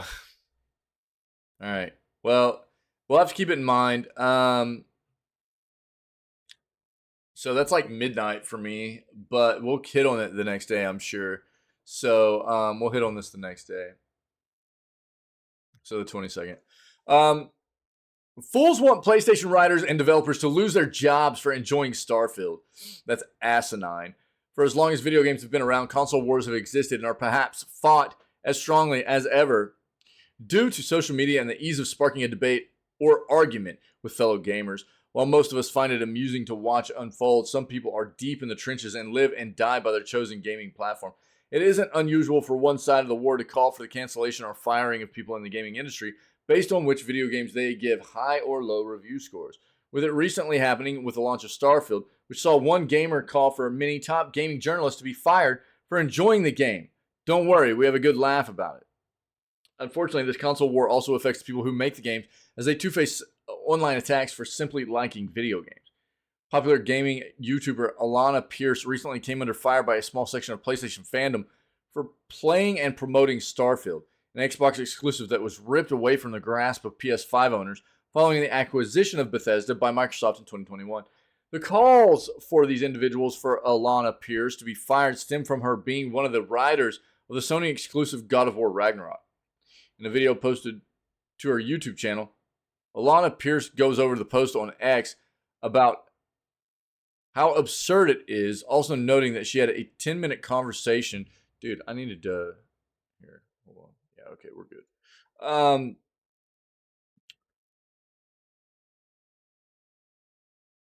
Noting that she had a 10-minute conversation with the creative director of God of War Ragnarok, Cory Barlog, about how they are enjoying Starfield. He was one of the people the poster tagged to try and get her fired. No secret, the console wars have raged on in the minds of some gamers since the early days of video gaming, with gamers in the 90s arguing about whether Nintendo's Super Nintendo or Sega Genesis was the best brand before including the likes of Sony's PlayStation later in the decade. This still happens today, with it largely being between PlayStation and Xbox, as they are two competitors which largely share a similar library outside of exclusive titles. However, it's worth noting that this war only exists among a small minority of the gaming community, and as Alana points out, it doesn't exist within the industry, and many developers jump from company to company throughout the course of their career. Yeah, dude. Pierce reiterated, when a big game comes out and people are excited about it, the whole industry is excited about it. People in the games industry like and care about video games as a whole. The things that you like matter. Oh, excuse me. The things that you think matters does not matter. Yeah, look, man, this is what I said when we found this article. Anybody that wants to try and express this kind of sentiment, like, you're ignorant and an idiot. Anybody that works in the gaming industry needs to have a well-rounded, extensive experience in all gaming. Not just the platform they're currently working for or on. Right? So, to say things like, because somebody enjoyed a game that's a first-party proprietary game on a rival platform or whatever, it should be fired is insane. That's the stupidest thing I've ever heard. And you would hope that the company that they work for understand that and promote them to play as many games as possible, not just on their own platform, to get a very, very broad experience for gaming, to help their own company and how they might be able to do better moving forward. The more experience you can have in gaming across all platforms, across all games, the better you're potentially going to be, the more ideas you're going to have, the more experienced you're going to be in being able to help the company you work for moving forward. That's just a fact. So this is stupid. Gargoyles Remastered, based on the 1995 Sega Genesis game, gets a release date. The modernized Disney cartoon tie-in will be released digitally and physically. Yeah, we knew there was like a. I think it seems like we might have touched on the fact that this was getting re-released. We knew that a new Gargoyles cartoon or was coming to us, you know, or a show or whatever. Is it a cartoon or is it a show? Like live action? I can't remember.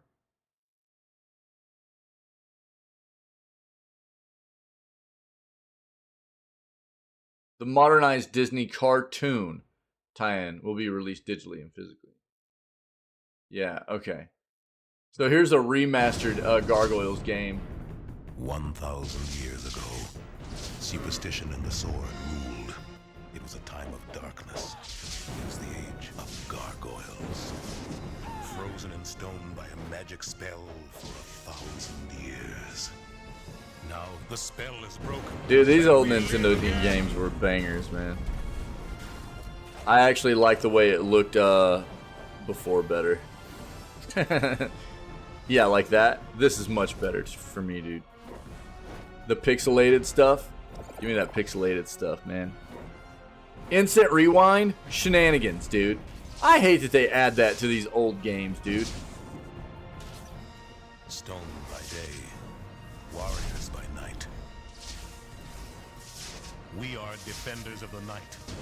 We are gargoyles. Bro, the remastered looks terrible to me.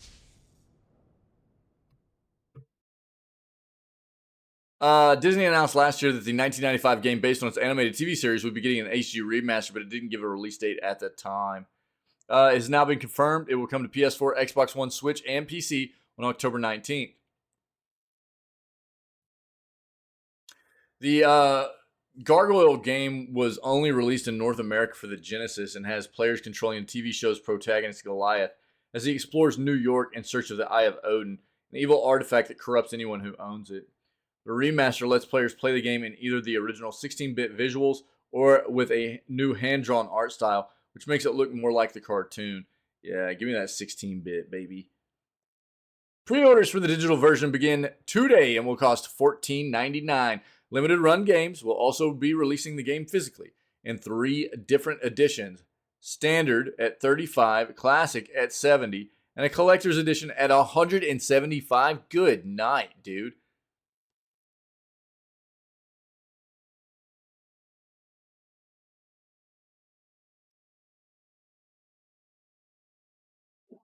Insane. So expensive. Here you go if you're interested.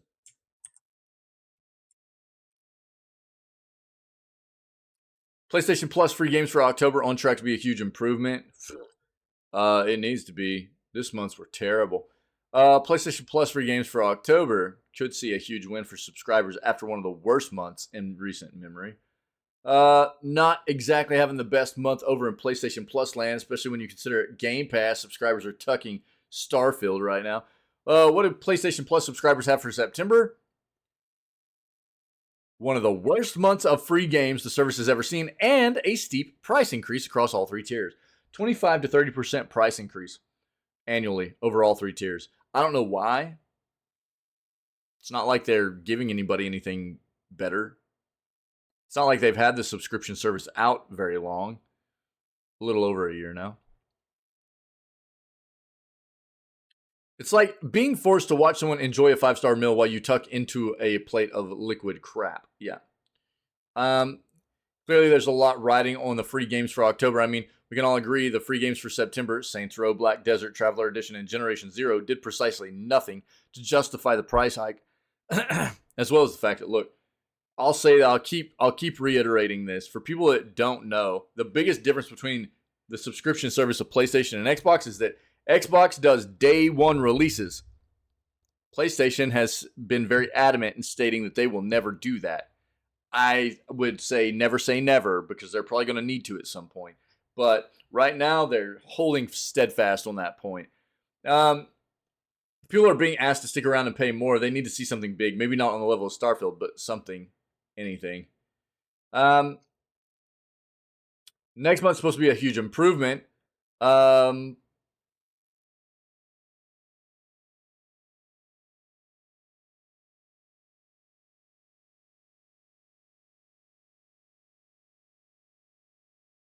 Because they have to be, because how could you imagine it being worse? That's all they're really saying. Last October, it had Hot Wheels Unleashed, Injustice 2, and Super Hot. That was a great month. This October, obviously it's spooky season. Maybe a horror game in the mix. Classic RE game would be a good addition. Spider-Man 2 launches on 20 October. So could be the perfect time to give subscribers the original Spider-Man or Miles Morales. But there's nothing official yet. So on track to be a huge improvement. Has potential. But we'll see what happens with PlayStation. E3 more dead than ever as organizers work on complete reinvention of the gaming showcase. Interesting. The ESA is no longer working with PAX organizers ReedPop. The Entertainment Software Association, which controls E3, and ReedPop, which organizes events like PAX, announced they're no longer working together after failing to put on the biggest gaming showcase of the year back in June for the, fourth year in a row? The once annual, once dominant trade event hasn't been held in person since 2019. So 3 years now. And its future is more in doubt than ever, despite the ESA's reported plans to completely reinvent the show. It's dead, dude.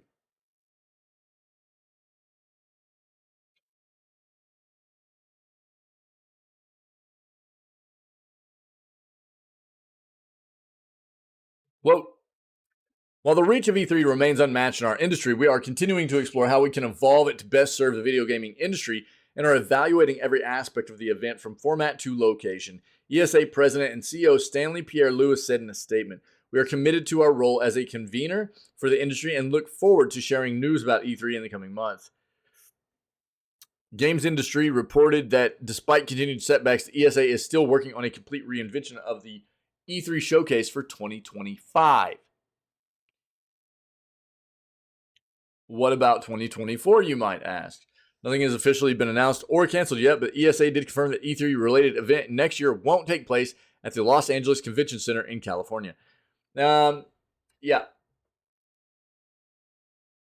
As big gaming companies like Sony, Nintendo, and Electronic Arts have abandoned E3 for solo events off-site and online, E3 has struggled to attract enough high-profile franchises and developers to fill the sprawling halls of the convention center, leaving the event feeling more empty than usual even before it went on hiatus following the COVID-19 pandemic. Yep. They did not. I mean, it was an unfortunate situation. The COVID pandemic really threw a wrench in their plans for holding this, but they did not think about this critically and what the ramifications would be moving forward if they didn't find a way to at least hold some kind of showcase digitally for all of their usual product partners. You know what I mean? And it's exactly what happened. It died. And I don't see it coming back, man. Yeah, we don't need to read that one either. So we've already touched on this a little bit. YouTube Playable's public gaming test kicks off for select users. It was an internal-only test for a while, but apparently now it's moving out of that. Playables was revealed as a staff-only test. Now selected public users are getting a taste of the service. Yeah, much of this was revealed. So as more corporate players look for a share of the games industry mighty revenue, YouTube has released new information on its Playables test. The idea, if it all goes according to plan, is that people will eventually play games directly on the video platform. On desktop, this means playing games on YouTube's website via browsers. Meanwhile, mobile implications are that YouTube games will primarily run through the app on iOS and Android. Much of this was revealed back in June, but at that time, only YouTube employees had access to test the service. Now new details are coming through, allowing apparently certain individuals outside of the company's payroll to try out Playables, provided they've been chosen as part of the experiment. Whether it's random or not is not currently clear. YouTube's advice is for people to check their home feeds to see whether Playables shows up.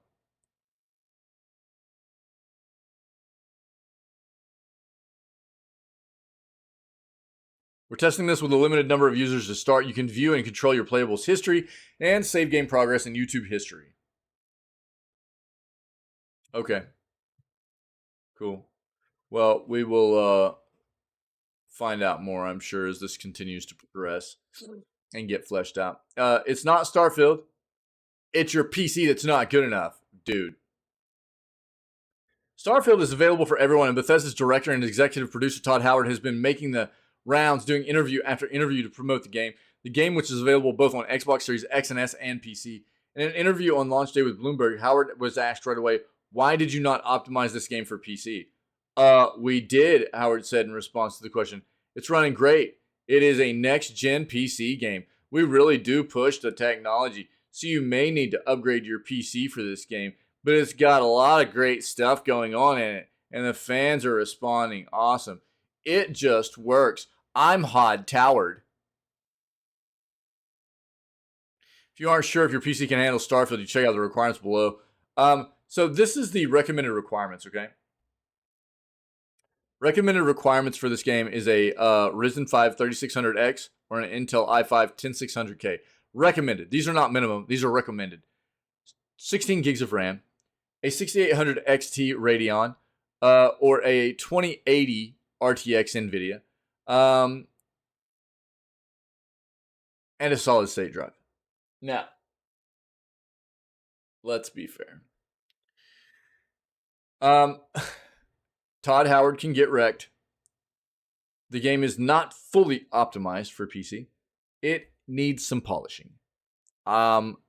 It's not the worst thing in the world, but there are plenty of people that are having frame rate issues, which is why they locked this down at 30 frames per second max on console. On PC, a lot of people were having or are having issues even on things like 4080s, which is 2 generations ahead of this, and with 32 gigs of RAM and processors better than these, they're having issues with stable frame rates. Even 60 frames per second stable frame rates, which is an indication that this game was not fully optimized for PC on release. It's not terrible, but Todd Howard can get wrecked. He's wrong.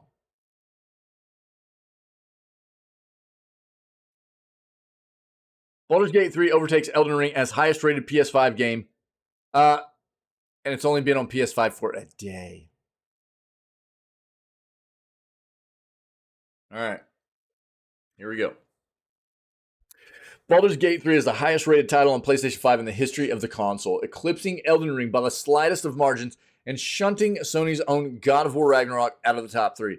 On Metacritic, Baldur's Gate 3 overtook Elden Ring, surpassing From Software's fantasy role-playing game score of 96. After that, The Witcher 3 Wild Hunt is in 3rd place, and God of War Ragnarok settles in for 4th place. In fact, of the top 10 best games on the Sony PlayStation 5, only 2 are first-party titles, the other being Bluepoint Games' Demon's Souls. Enemies 5-star review of Baldur's Gate 3 praised the game's grasp of the spontaneity and irreverence that is inherent to a Dungeons & Dragons campaign. Andy Brown argued that the combination of customization and the scope of the world created one of the most dynamic turn-based battle formulas ever. You're frequently forced into unorthodox tactics, whether that's turning an enemy soldier into a sheep or smashing a chair over a wizard's head because their spell made you drop your sword. The PS5 port of the game has been released over a month after the PC launch, yes, but the anticipation for Farron from console fans has not dampened in that time. Larian Studios' director of publishing, Michael Dowse, also announced that crossplay between PC and PS5 is on the developer's agenda, though we have an idea of when we'd like to get it ready for. We don't want to put a date on it until we're sure, he said. The Xbox Series X and S versions of Baldur's Gate 3 will land on the consoles before the end of the year, but before a conversation with Microsoft's Phil Spencer, the release was in limbo as the Series S version was causing issues with Xbox's mandatory parity policy. We've already been informed the Series S version of the game will be different. It won't have all the accoutrement. It won't have like split screen co-op and stuff in it, I don't think. They're saying there's things they just can't get done. And they wanted to release it earlier, so. Here are your Baldur's Gate 3 PS5 scores. 97. Critic, 7.6 user.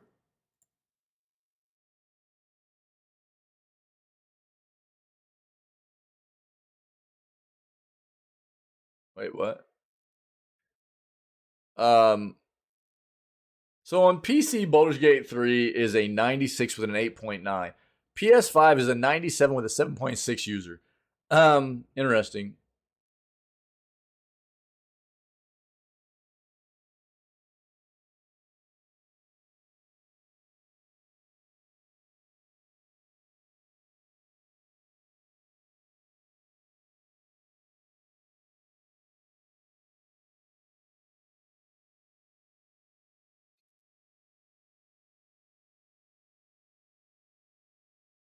It's crazy to me to see somebody like put a 0 and talk like this.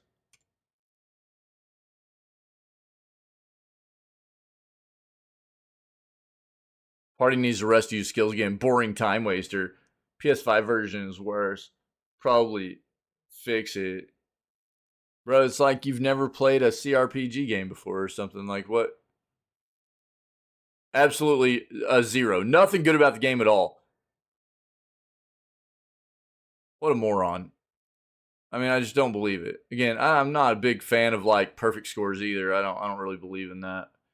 But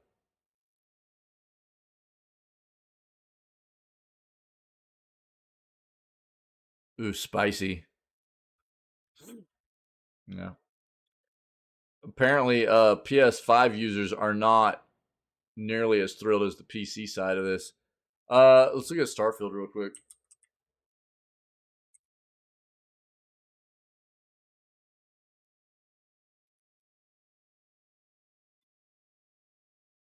Oh my god, look at the user scores. Oh my god.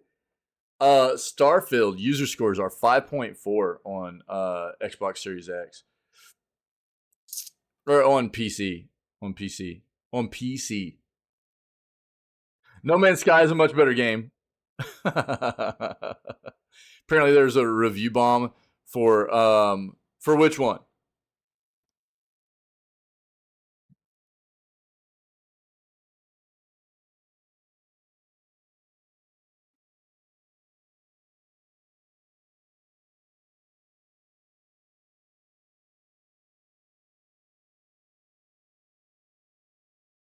Well, look, I mean, there are some people that just aren't enjoying it too. Horrible performance, bad PC port, game that's so dated really makes this one a mediocre experience. I think this is the thing a lot of people are saying that is like, it's just another Bethesda game, you know? It's just that Bethesda experience. They haven't evolved that really. They haven't You know, like we were talking about before. And I think there are people that go into playing this game expecting that, and they're having a fine time with it. There are other people that go into this game expecting something new from Bethesda, and they're not getting it, and they're turned off by that. So, meh, horrible performance, bad PC port, Bethesda game through and through. You get that unique feeling of a game, but the quality is abysmal. Some parts, you can't ignore that. Too many bugs, boring blind story, repeatability planets. Nothing new after you play 1 hour or 12 hours.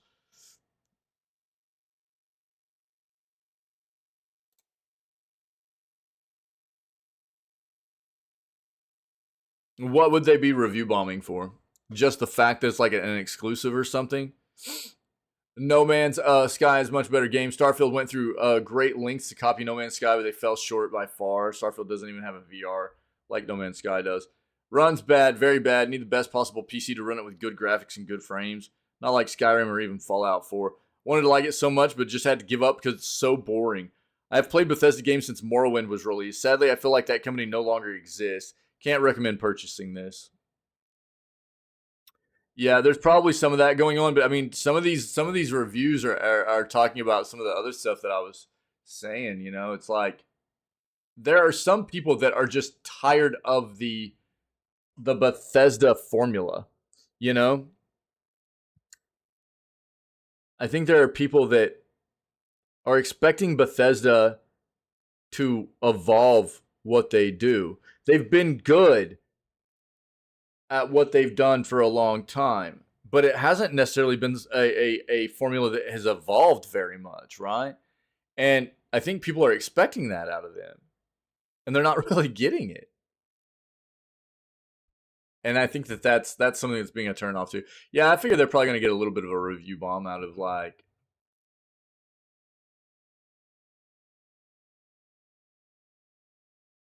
it being because that happens no matter what. It's like for Final Fantasy 16, they were going to be pissed off people that it was only on PlayStation. So you're going to get people go, ah, this is bullcrap. You know, this game's only on PlayStation, and I'm upset. And so because I can't play it, I'm going to review it as a 0. You know, it's so stupid. You're always going to get a little bit of that. But I think there's more to the bad review side of this than just review bombing for something like that. I've heard a lot about the insane amount of loading screens. I think that's turning people off a lot. Like an insane amount of loading screens. Like everything you do, everywhere you go. Enter a building, loading screen. Leave the building, loading screen. Go to your ship, loading screen. Like loading, loading, loading, loading, loading, loading, loading, loading, loading, loading, loading, loading, loading, loading. And it's like, dude, I've been hearing stuff about this. Yeah, boring, bland, soulless, and devoid of any fun. Truly a game to not waste one's money on. It reached breaking point after 5 hours and uninstalled. What a joke. All these years, and you get a fake space backdrop exploration, aka loading screen, fast travel nonsense. This is one of the things I was talking about. I think that a lot of people got the impression this was going to be a space exploration game. And it's not really. For the most part, I don't think it is. It's not what people were expecting in this type of game. It's more like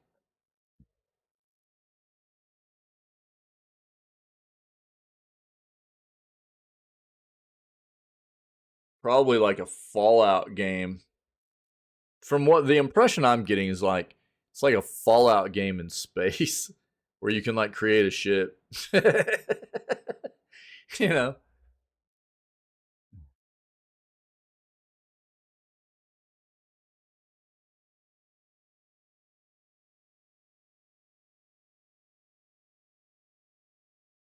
The bad endless loading screens, no seamless travel, buggy mess, encumbrance system, missing maps, missing vehicles, the mediocre, ambitious universe, immersive world building, space flight mechanics, repetitive side content. So I think it's one of those things. I think people are going to have a fine time in this if they go into it getting what they were expecting. People that went into this game expecting more than they got are going to be giving it not great reviews, you know? I don't think this is all just a case of review bombing necessarily, you know? There's going to be some of that for sure. Just like the same thing that you get when a game like this comes out from a developer like Bethesda, because you got Bethesda blindness out there. Arnie! What's up, Arnie? You know, you got the Bethesda blindness. There are people out there that just, they've got such a hard on for Bethesda that they can see Bethesda do no wrong. You know what I mean? You've got people out there like that. And so it doesn't matter what Bethesda comes out with. It's their favorite. It's their favorite. And, you know, there can be no criticism. And everything they do is a 10 out of 10. So you get both sides of that. And more often than not, dude, that cancels out the review bombing stuff of like the, you know, proprietary party stuff, you know. But you'd really have to like data mine it to find out. I don't know. I think Starfield is a case of you're getting a Bethesda game. That's why I wasn't ever super excited about it. I mean, I think that it would be entertaining enough, but it is. I never expected it to be a game to blow anybody away, you know. What's up, Arnie? How you doing, buddy? Happy Friday. It's Friday, Arnie. So, I don't know, man. I think that if I was to play it, I would have a good enough time in it because I wouldn't be going into that game ever expecting too much. You know what I mean? I think that's probably where a lot of people are like drowning in it. Oh yeah, Arnie, nice, dude. Nice. Rockstar Games accused of selling cracked versions of their own games on Steam.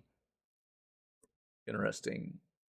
An investigation by fans has revealed that certain Rockstar games on the Steam platform are actually cracked pirate copies.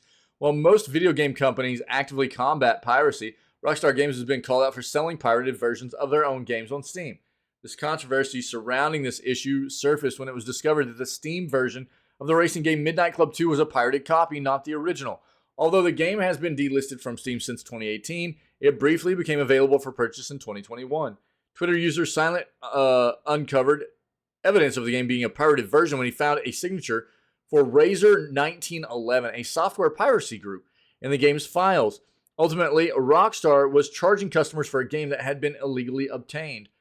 This discovery was prompted by a video by YouTuber Vadamim, who exposed a similar problem with the Steam version of Manhunt. Rockstar was found to be selling a cracked version of the game and had intentionally removed certain files, causing it to trigger anti-piracy measures that rendered the game unplayable for legitimate buyers.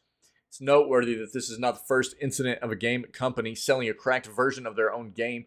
Nintendo was also implicated in a similar situation when Eurogamer uncovered evidence of the company repurposing a pirated version of Super Mario Bros., selling it on their Nintendo Wii's Virtual Console. The fact that these instances have occurred raises questions about the integrity of digital distribution platforms and the vetting processes implemented by game companies. Furthermore, it highlights the importance of vigilant fans who are willing to investigate and expose such practices. In conclusion, Rockstar has faced criticism for selling cracked versions of their own games on Steam, including Midnight Club 2 and Manhunt. This discovery raises concerns about the authenticity of digital game distribution and the measures taken to combat piracy. Yeah, interesting.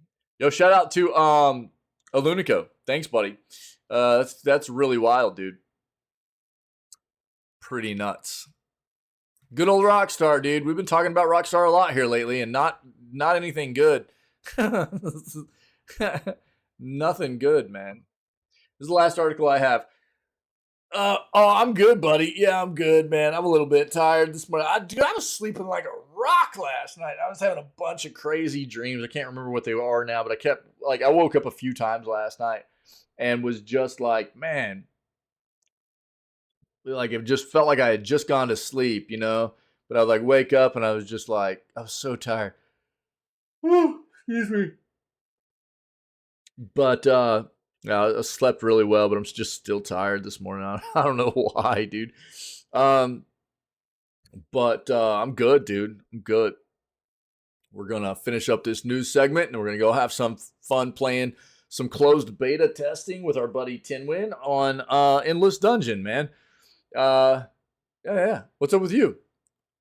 So, last article I have, we're gonna finish this article up. If anybody has anything else to add, and shout out, this is an article that Tinwin brought to my attention today. So, shout out to Tinwin for this. We're gonna talk about this, and if we don't have anything else, if nobody adds anything in chat that we should talk about, we're going to go ahead and move on and segue our way into playing video games for the rest of the day, which will be our my introduction to Endless Dungeons beta testing. Cool. YouTuber has a meltdown before playing Starfield, screams in anger as Bethesda's game allows fans to choose their pronouns. Oh, man, dude. Starfield is one of the most awaited video games to launch in 2023, arguably even beyond that. Given how long fans have been looking forward to it, created by story developer Bethesda and directed by studio veteran Todd Howard, it joins the latest in a long line of open-world role-playing games by them.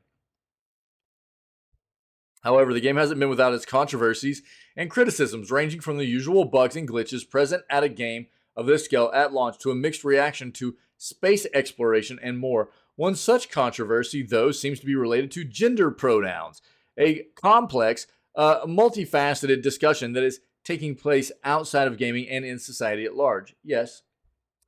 What did one YouTuber have to say about gender pronouns in Starfield? In a video uploaded to his YouTube channel, Hill versus Babyface went on an emotional,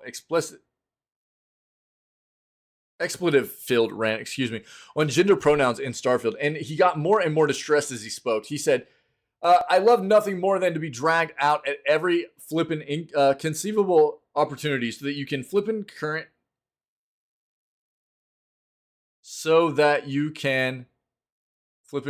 day us. Oh, okay.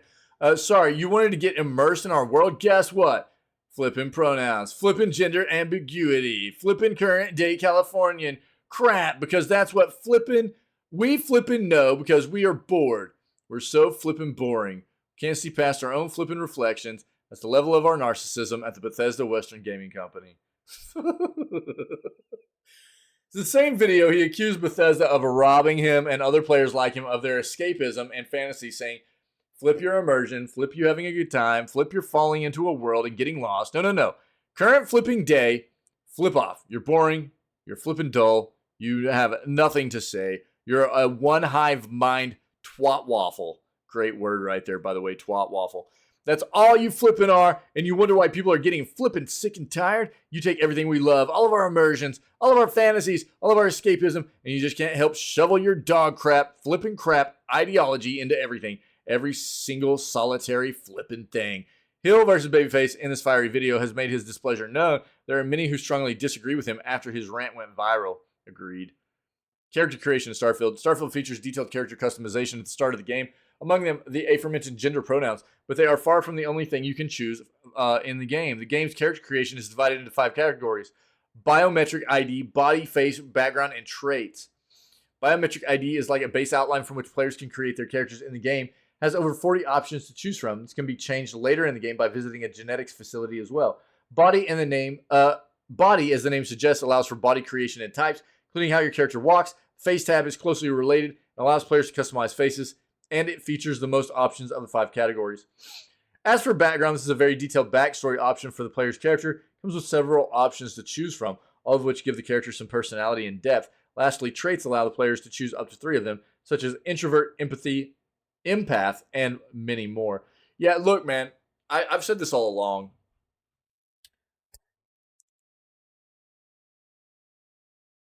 Yeah. Well, there's a difference, again, between...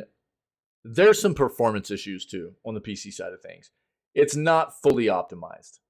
It's not terrible, but it's not fully optimized. And there's a difference from some Bethesda bugginess, getting, like, Bethesda'd, what people have come to expect from a Bethesda game and getting some of those weird bugs that quite often do end up being funny, and actual performance issues, right? There's a big difference between those two things. But in regards to this, yeah, look, I've said this for a long time.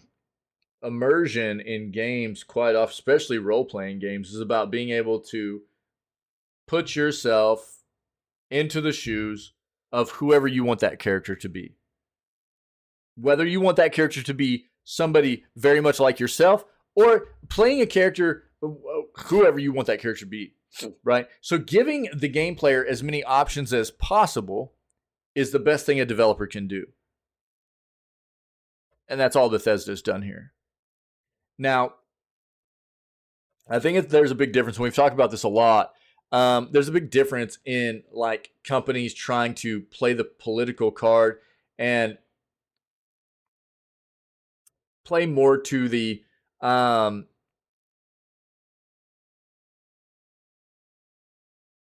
like, I guess, woke demographic of people and stuff, and being like, oh, well, we're giving everybody these options, and we're you know what I mean? Like when they try to promote their content as providing these things, when inherently it should just be a part of games anyways, by giving people options, right? It gets weird when companies do that, but I haven't seen Bethesda do anything like that, right? So, I mean, honestly, whatever. Nobody needs to be throwing a fit about it. The fact of the matter is there are a lot of people in the world where people naturally are different. We all have different, you know, personal feelings about who we are ourselves, who we're attracted to, things like that. And that's okay, man. It's okay to be different.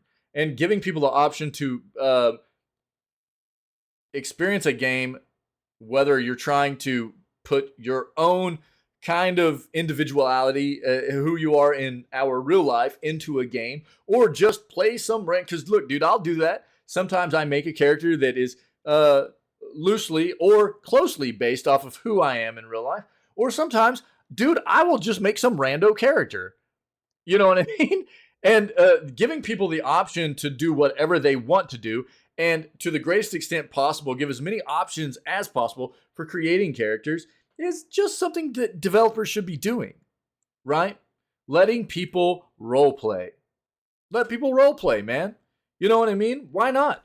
Now, people losing their minds because you're even giving people an option of what pronouns to use is asinine. You know what I mean? What do you care? Why are you making it your business to freak out about it? Immerse yourself in what you want the game to be for you, and let other people immerse themselves in what they want the game to be for them. You're losing your crap. You're making it more than what it needs to be, right? This individual is making it more than what it needs to be. All that Bethesda has done is given people as many options as possible. So make the game what you want it to be for yourself. And don't worry about what anybody else wants to make it for themselves. It doesn't matter.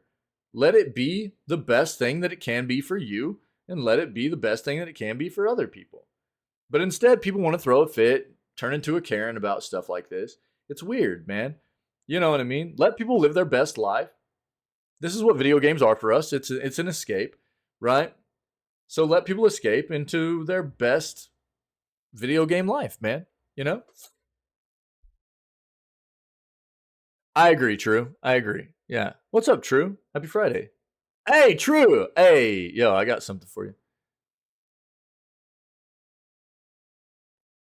Yeah, Arnie. Yeah, I mean, you know, like I said, sometimes I'll do it depending on the options available to me. You know what I mean? And it depends on what kind of mood I'm in too. You know what I mean? So like, yeah, happy Friday. It depends on what kind of mood I'm into. If I'm in like a goofy mood, then I'll like sometimes make it like loosely based off me. And I mean, I'm pretty goofy looking anyway, so that's real easy. But then if I'm in like a real goofy mood, then I'll just do some like really super rando character. You know, like what we did Elden Ring, and I made like a female character, but I made a female character. I was like, we're going to make her face look like she sucked on like a black hole lemon. right? So it was like we tried to make her face look like it got totally like inverted. You know what I mean? And like she was horrid looking. You know what I mean? But I play like female characters all the time, and but then there's a lot of times where yeah, I'll you know try to base a character pretty close to myself as well and stuff like that. And I don't know, man. It's just whatever mood I'm in for having fun with it. And I think everybody's different. And the best thing a developer can do is give you the as many options as possible to play the game how each individual person respectively wants to play the game roleplay wise, right? That's what makes sense. Yeah. Cappy, what's up, friendo? Yo, hey, True, check this out.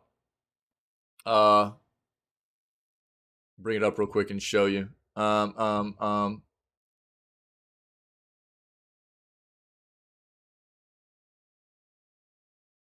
Where's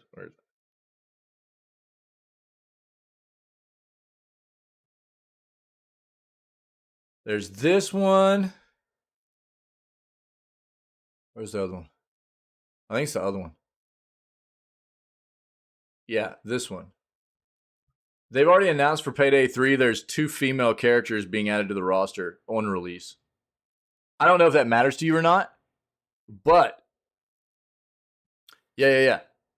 So they're called Joy and Pearl.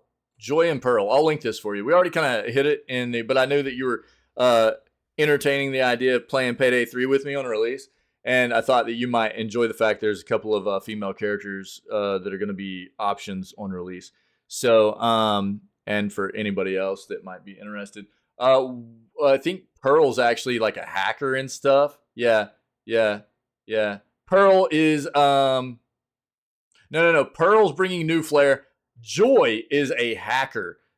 So yeah. So I'll link this for you. We already kind of hit on it, but if you want to take a look at that article, there you go. Dude, that's actually the news, guys. That's everything that we were Hacker Man. going over. He's the most powerful hacker of all There you time. go. Thanks, Jimmy. Yeah, nice. Well played, sir. Well played. Let's get that music popping off. That's the news, guys. That's the news. Yo. Everybody popping in here.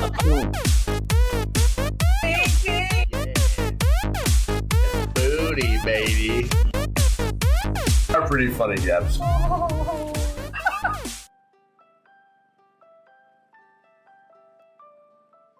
Why is that, Arnie?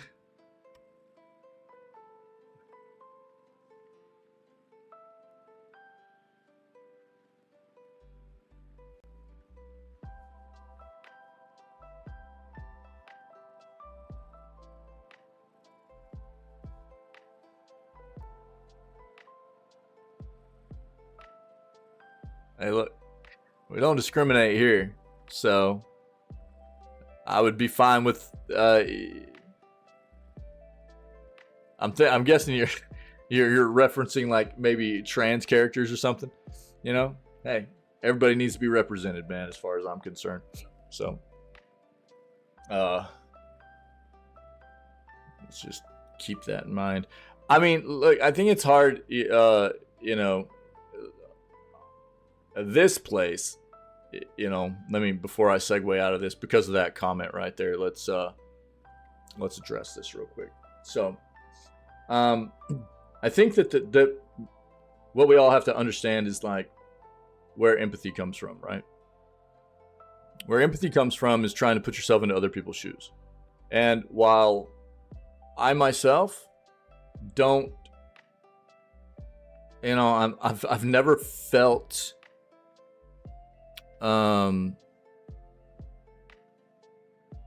uncomfortable with really my own gender, right? My gender being a man and or male with what I was born with. I can't imagine what it would be like for anybody to have to deal with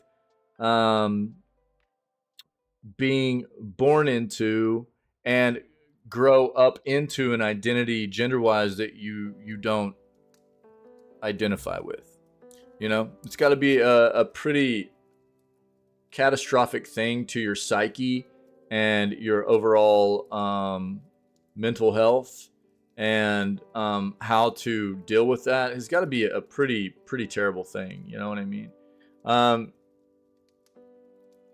maybe. But I don't know how it was meant. So I'm just going to address this as an overall thing because we've had some new members come in and stuff like that. And I just want to make sure that we're maintaining the overall vibe of what this community is supposed to be about, which is acceptance and understanding and inclusive and, you know what I mean, that kind of stuff. So, which is why I asked. I didn't get a response, and I didn't get a.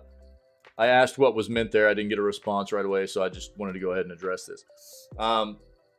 If that was what was meant, you know what I mean? I think that it's important that we all keep in mind that it's okay to be different, as long as you're good people.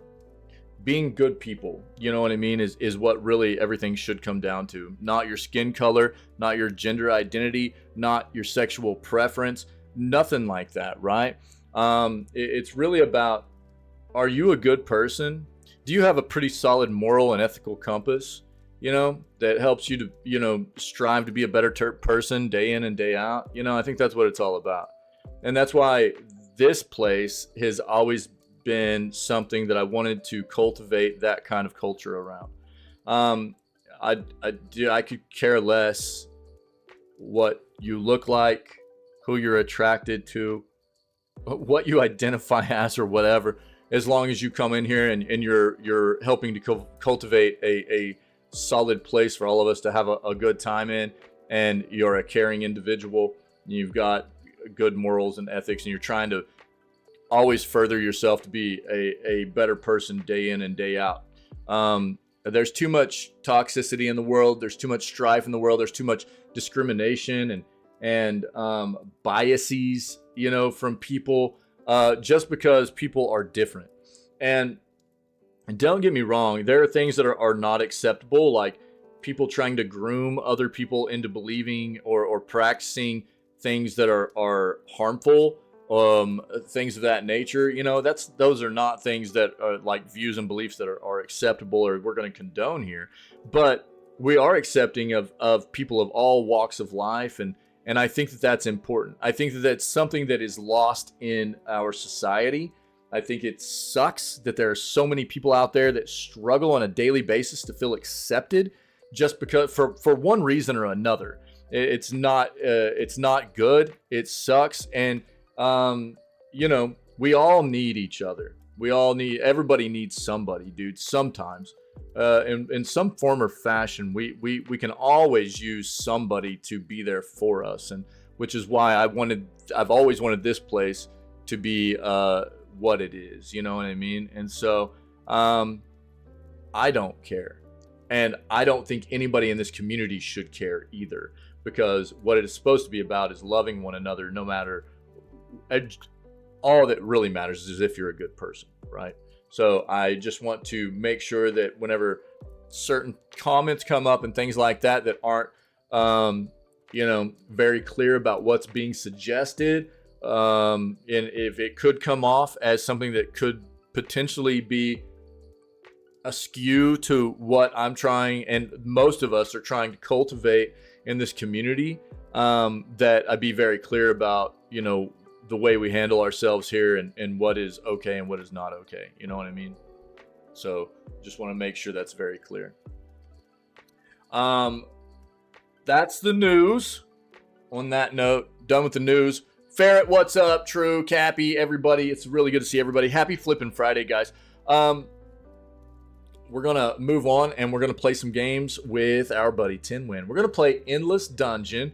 Closed beta test, man. So we're going to move on. We're going to do some of that. If anybody's been hanging out, you're not familiar with our channel, you know, we start off every single day, 6 days a week. We're not live on Wednesdays, but 6 days a week. We start off every single day at 6 a.m. CST CDT with video gaming news, which is what we just finished. And then we move on and we play games for the rest of the day. All of the previous video gaming news segments, as well as all of our playthroughs that we've done for games, as also crazy wild clips, highlights of stuff that happened here in the channel. All that stuff are in playlists as highlights on the Twitch channel and in playlists as VODs on the YouTube channel. So if you're enjoying any of that content, then come hang out with us, man, when we go live at 6 a.m. CST CDT every single day. We got a great community here, man, and we're always looking for more people that love video games, that are good peeps, to come be a part of what we do, man. So other than that, man, happy flipping Friday.